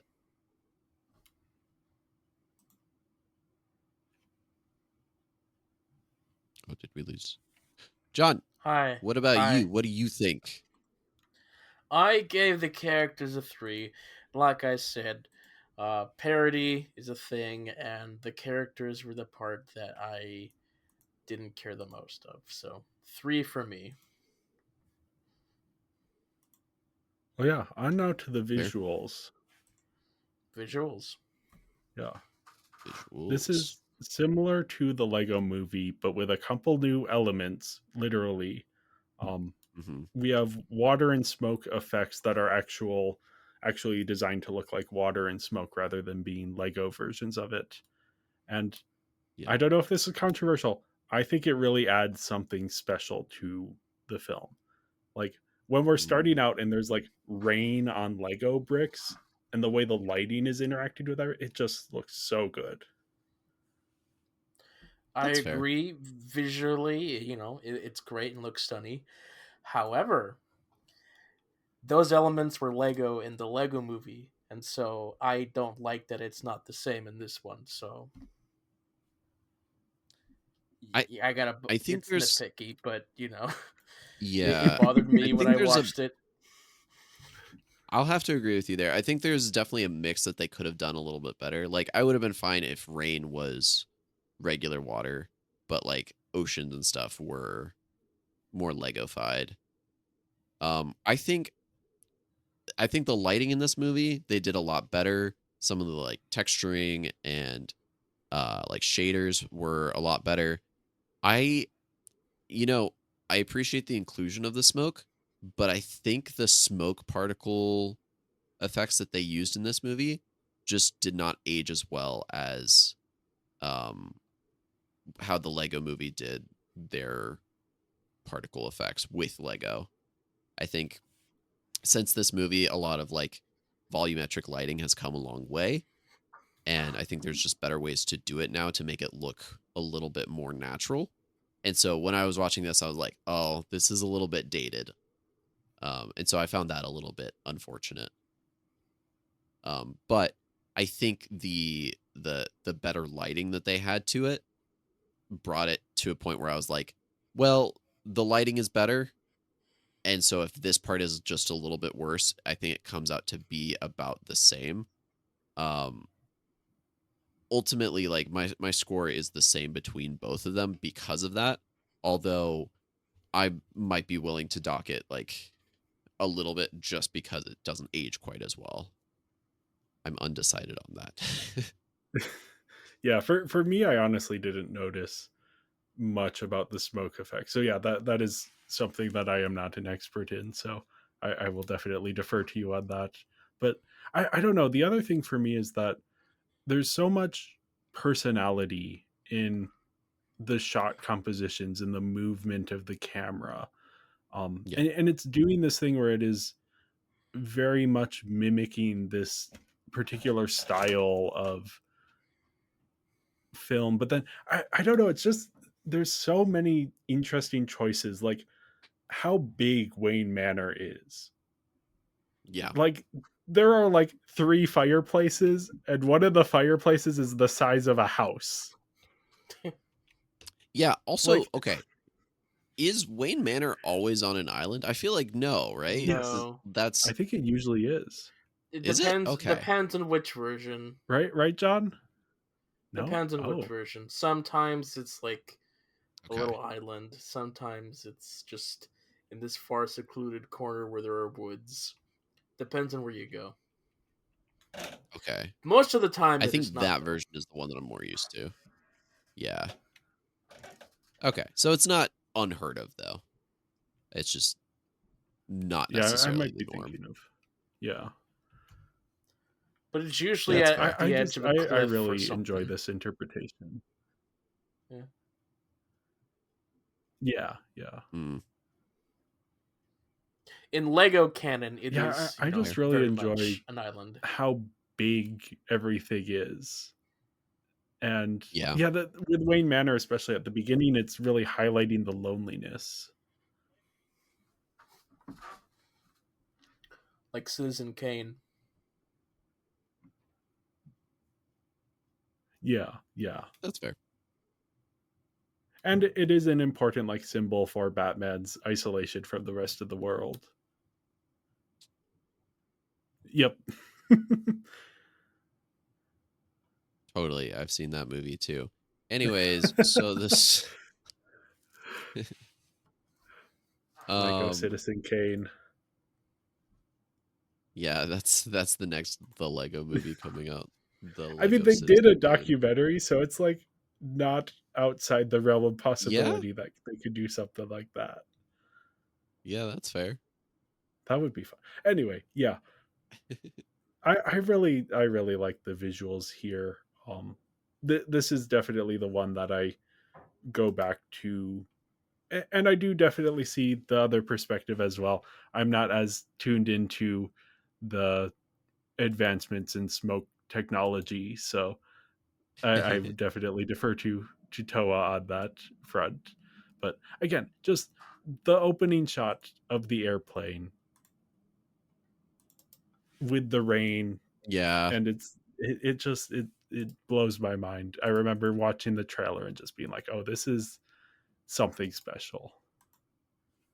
yeah. I will say, like, rain particles on bricks with good lighting. I'm a sucker for it. I think it looks great.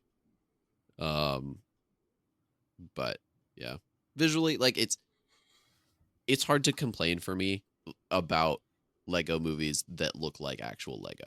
Like Yeah, it's great. yeah. I have like any complaints that I have for either of the movies or any of the movies are gonna be nitpicks in this regard. So yeah, I gave the animation a 5 out of 5. Again, it worked for me. I understand. I don't have an eye for everything here, so That's Cool. fair. Uh, my initial score was gonna be a 5, and then I thought about it and I was like, no, it's gonna be a 4.5, and I was like, no, that's too mean. So mine is pedantically a 4.95, because I think it's almost perfect, but I think some of the smoke and like water effects just haven't aged as well as I'd like them to be, and I think I preferred the Lego Movie's stylization on a lot of that stuff more. Yeah. I gave it a 4.9. While I think that is a really well done, it is inconsistent to the Lego film, and that bothers me slightly. So, yeah. Fair. yep. And as has been established on this podcast, John loves consistency, and I absolutely hate it. So that is very much in keeping with with our opinions on other things. Yeah, the Yeah. performances here. Will Arnett as Batman, phenomenal, Yeah, so good. I think it is It's good. Will Arnett. It's Will Arnett. Yeah, Yeah. yeah. Yeah. We did talk a bit about Zach Galifianakis as Joker. I do definitely agree he isn't quite capturing the Joker. I don't mind his performance, but it doesn't stand out to me as either particularly good or particularly bad. But you know who does stand out? Michael Cera as Robin. Yeah, So good. actually, I'm not So even good. really.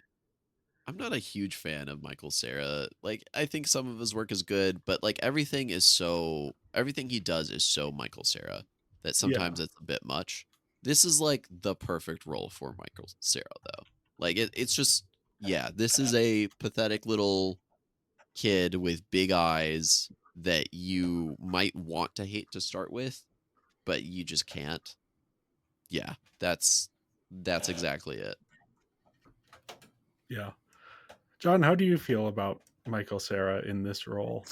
I mean, for the role that they're doing specifically for this film, I think he matches, but I don't think of him as a Robin, really. Okay. Yeah. I think he is just so perfect and adds so much to the characterization of Robin. Um, yeah, Yeah. he's phenomenal. Weirdly, this year he also showed up in Twin Peaks: The Return in another just like pitch perfect casting. I won't spoil that for Mm, anyone who hasn't seen it, but okay. that as someone who did not enjoy the first 2 seasons of Twin Peaks, like him showing up in Twin Peaks: The Return is part of what made me enjoy that series until the last episode. Anyway, this isn't a Gotcha. Twin Peaks podcast. Rosario Okay. Dawson as Barbara Gordon. She's also a lot of fun. Yeah. I think I like Rosario Dawson in most everything that I've seen her in. I think she does a good job. She's got a really good Yeah. voice. I'd love to hear her more in voice acting roles because of that. I don't think she was particularly adding so much to this role that like it wasn't stylized, is how I'll put it. Yeah, yeah, It's very much just her voice. Yeah, Um, and I think that's fine. I think just the character in general is a little bit bland. So it's not she necessarily her does fault. voice Wonder Woman in the DC AMU films, so Oh. there I think she fits better than Barbara. But they were doing something different with Barbara in this film, and I think it worked fine enough. yeah. Yeah, I agree. Ray Fiennes as Alfred. We brought him up briefly, but just so perfect. He is so good Yeah. in this type of role. The sort of the old British guy who is wise and intelligent, but in a way that is often a little bit funny. Yeah. A Yeah, lot of like similar to the Lego movie, very star-studded cast yeah, yeah. with this one. Yeah, Yeah, Jenny Slate as Harley Quinn, um, Yep. Mariah Carey as the mayor. Yeah, which I Weird, didn't weird realize little- until looking at this. Kind of crazy, but okay. yeah. I'm here for Uh, it. Channing Tatum and Jonah Hill reprising their roles as Superman and Green Lantern. Yep. Oh, it is interesting that I think you could almost make a comedic Batman movie in live action with this cast, and it would uh, work. John apparently disagrees. I think visually, a lot of these actors would fit well with these roles in live action. Mm, Maybe not so much Adam Devine as the Flash, but he's a fun voice to have in here. he his voice does fit the like impulsive youngster. Yeah. And then we have just like fun stuff like Conan O'Brien as Riddler. yeah, Billy D as Yeah. Two Face we mentioned earlier. Yeah. Also, Zoe Kravitz as Catwoman, Yeah, who she would go on to play in the Matt Reeves film, again, bolstering my opinion that these two films are much more similar than they get credit for being. True. Yeah, Eddie Izzard as Lord Voldemort. Um, again, Hmm. not who you would expect knowing that Ray Fiennes is in this film, but Yeah. a funny little subversion of that there. Um, Also, we have weirdly Siri, the Apple digital Oh, assistant, yeah. plays the Bat computer, That's so funny. which That's some next level product placement right there. yeah. I remember hearing at the time that they had to do some like agreeing on things with Apple to like get the Bat computer to be voiced by Siri. But yeah, Yeah. it is kind of funny. I kind of wish they had gone the Pacific Rim route of getting the voice of oh, GLaDOS Ellen to do Klein, the yeah, computer, but yeah, Yeah. Siri is a fun choice for that as well. sure. Potato. uh, there is like a Lego portal thing, isn't there? Like with There Lego is, Dimensions, I think. yeah, Yeah. There's a tie in there. and she returns to play GLaDOS. Yeah, Yeah. Yeah. I think this voice cast is just so good across the board. Especially Will Arnett, Michael Cera, just so much fun together, and the way they are playing the characters just fits so well into the fabric of the film around them. Um, yeah, I gave the voice acting a 4.5 out of 5. Oh, yeah, same here. I think it was pretty solid. I think everybody did a solid job. Although I think most of them are heavily miscast, but that's just the nerd in me. Mm, Sorry. that's fair. uh, well, yeah, last up we have the sound slash music. Again, I The love sound of music even. the sound of music. Yeah, what score do you give the sound of music out of 5? Not even related to this. Just like Yeah, yeah. Oh, 15 going on 16, you know. have, have you seen the SNL the John Mulaney version of that, where I think each so. each like time he goes around, he's like going up in age. So he's like, actually, I'm 32, and then he's like Yeah, 44. that one's a good one. Like, no, it doesn't have anything to do with anything, but we're worth a Google if anyone is curious Worth a about that. Google. Um, Uh-huh. yeah, I love that they're still doing the gun effects, are people saying pew, Hmm. various different little sound effects that they're doing, having actors say them. I think the Scuttler has some voiced sound effects as well in that same way. Yeah, Just always fun to get that, and it enhances because this film isn't directly acknowledging that it is within the imagination of a kid, but there are just little hints like that that are reminding you, okay, yeah, this is like the Lego movie. What we are seeing is not reality, but instead this imagined story. right. Yeah. And I think so this movie does pull into more licensed music than the previous one. Yeah. Mhm. We've got a lot of licensed music, which I think they do a good job. It's pop culture references. I appreciate that the licensed music that they do use, which for me can sometimes be hit or miss. You've got some soundtracks like Shrek or Guardians of the Galaxy where it's like the licensed music really adds to it, and then you've got other movies Oh, where it's just like, great. oh, they're just like the Mario movie, where it's Yeah. like, yeah, you're just putting licensed music in here because you're not confident in your soundtrack, or you just want to make it appeal to people and get a cheap thing out of it, rather than putting in the soundtrack that you made for it that sounds better, that is Yeah. better Yeah. of an homage to the games. Um, but I do think while there is a lot of licensed music in this, I've been, as I always do when I'm joining you guys on these podcasts, I've been listening to just the soundtrack to it, Hmm.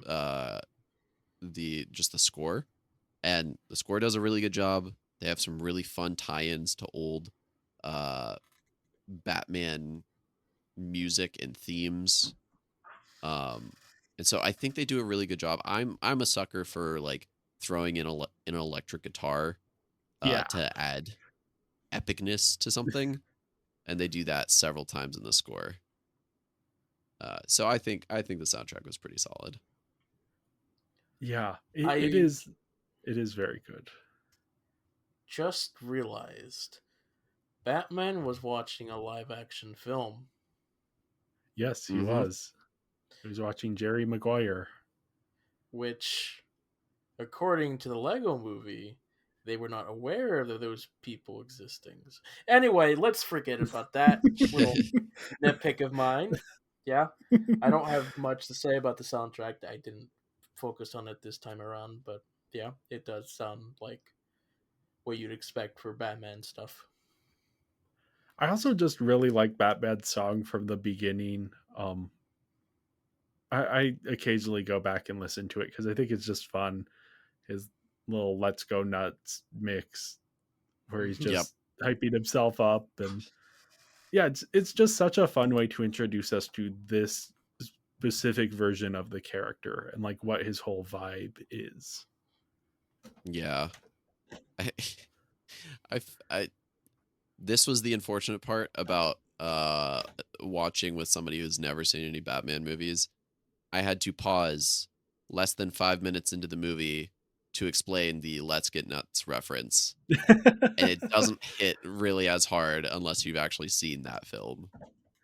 You want to know something? The first time I saw this movie, I had not seen Tim Burton's Batman. So it wasn't until rewatching it No. for this episode that I realized, oh, that's a specific reference to something rather than just like Yeah. a fun aside. Yeah. This film It's a could good one really though. work at the end of a long binge of like everything Batman video related. Yeah. Yeah. This is a Yeah, nice I palate feel cleanser. yeah. Yeah, it is because Batman. especially the movies can get so dark. Yeah. So yeah, this is a very good like a way to, and this is like building off of everything in a way that's a lot of fun. Yeah. And yeah, I gave the music overall a 4 out of 5. Just excellent across the board. Yeah, I gave. Why did I give it a 3.1? I think I gave it a 3.15 because of the licensed music. I'm actually going to bump that up Okay. to a 3.5. Because I don't know why. I think I gave it a 3.15 because I found that that was the number that made the average prettier. But you know what? Screw the average. It's a 3.5 because I think it's good. It's not something that I'm like, yes, I'm going to just listen to the soundtrack on its own. Yeah. But the score was really good. Some of the custom songs that they made for it were really good and funny. But I think it had more licensed music than I probably would have preferred. Sure. And I also give it a 3.5, which leaves me with a total score of 17.4 out of 25, which is a 69.6%, or a Nice. 3.48 on a 5-star rating. I heard you. Yep. And I have a 21 out of 25, which is an 84% or a 4.2 out of 5 stars. And I give it a 19.7 out of 25, which is a 78.8%, or a 3.94 out of 5 stars. Now, I will say Yeah. there is a part of me that is very tempted to dock this even further because this film did irreparable damage to the gift giving of my family members for the following years. Because I went and I saw this film with my dad. I was like, "Oh yeah, I love Batman. The Oh, Lego Batman movie was so good." And then for the next like 3 or 4 years, anything that they got me was a Batman shirt, a Batman beanie, a Batman jacket. And don't get me wrong, I like Batman, but not that much. I'm definitely in a similar state. I mean, just because people know I like superheroes, that I get gifted Batman stuff. yeah, I don't mind wearing it, but Yeah. Yeah. yeah. yeah. Oh, I'm not even wearing a super. I'm wearing a Tron shirt. Yeah, I thought that was Tron. Yeah. Yeah. Ooh, sneak peek. Yeah. Sneak I don't peek. I don't know if they make merch for any of my, or like t-shirts that would, certainly not t-shirts that would be widely available for any of my favorite heroes, because I have to Yeah. be special like that, like the not as widely circulated characters. I I wouldn't feel even that. say any of them are obscure, but Yeah. yeah, I have criteria for who my favorite superheroes can be, but that's a conversation for a different podcast. That's not this one. Yeah, I Yeah. like that. the Lego Batman movie. Again, taking a step back, this shouldn't be good.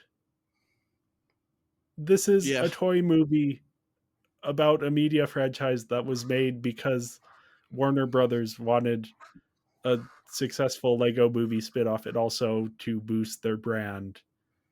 And yet a team of smart writers and creators took that and made it into something meaningful.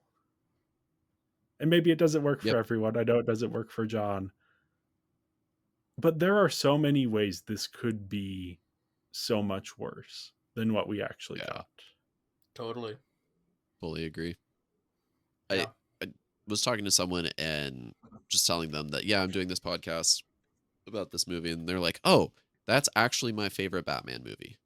And I think Oh. there's part of it that's like, yeah, you probably just don't understand Batman well enough. But it is like this them saying that I didn't go, "Oh, that hurts to hear." I was like, "No, that's valid. This is a really good movie." And like if you don't like Batman as a character, you're not going to like his other films, but you still might like this film. Yeah. Um it is This very is broadly yeah. appealing. This is probably the like easiest to watch Batman movie, just in terms of if you are looking to have a fun time watching a Batman movie, this is kind of your only option, unless you are the type of person who enjoys the campy fun of the Joel Schumacher films, which I do, or I guess the Adam West movie, but people don't Yep. tend to think of that one in the same way. But yeah, I Yeah. just, this shouldn't exist or be good, and yet it is both. And yeah, that is something that I am very happy about. Yeah. Oh, the other thing that I meant to bring up, but I didn't really know where to put this, Yeah, is I appreciate that this is not just a Batman movie with a Lego filter over top of it. It is still very much a Lego movie. yeah, And they make several points of that to be like, okay, I'm entering master builder mode. Let me do this, this, and this. Or Robin, I'm gonna tell you to build this using these pieces. And because of that, Batman, like one focus that they don't put any focus on this in this film, whereas I feel like they do in a lot of other superhero uh things with Batman. Batman does not have powers in this film, and that is not an issue at any point. yeah, He basically does have powers with how much he is able to build and make contraptions and his agility and all that stuff. Like superpowers are not really a thing that need to exist. And I think that's kind of fun because if yeah, you are a child playing with a Lego toy, yeah, he's going to have the amount of abilities that you find necessary for the situation you're in. It does not matter if he actually can fly or not, because you'll say, oh, well, Batman goes from here to here because I lift him up and put him there, not because he can fly or run really fast. So I appreciate it still being very much a Lego movie, um, in multiple ways. yeah, yeah. Yeah.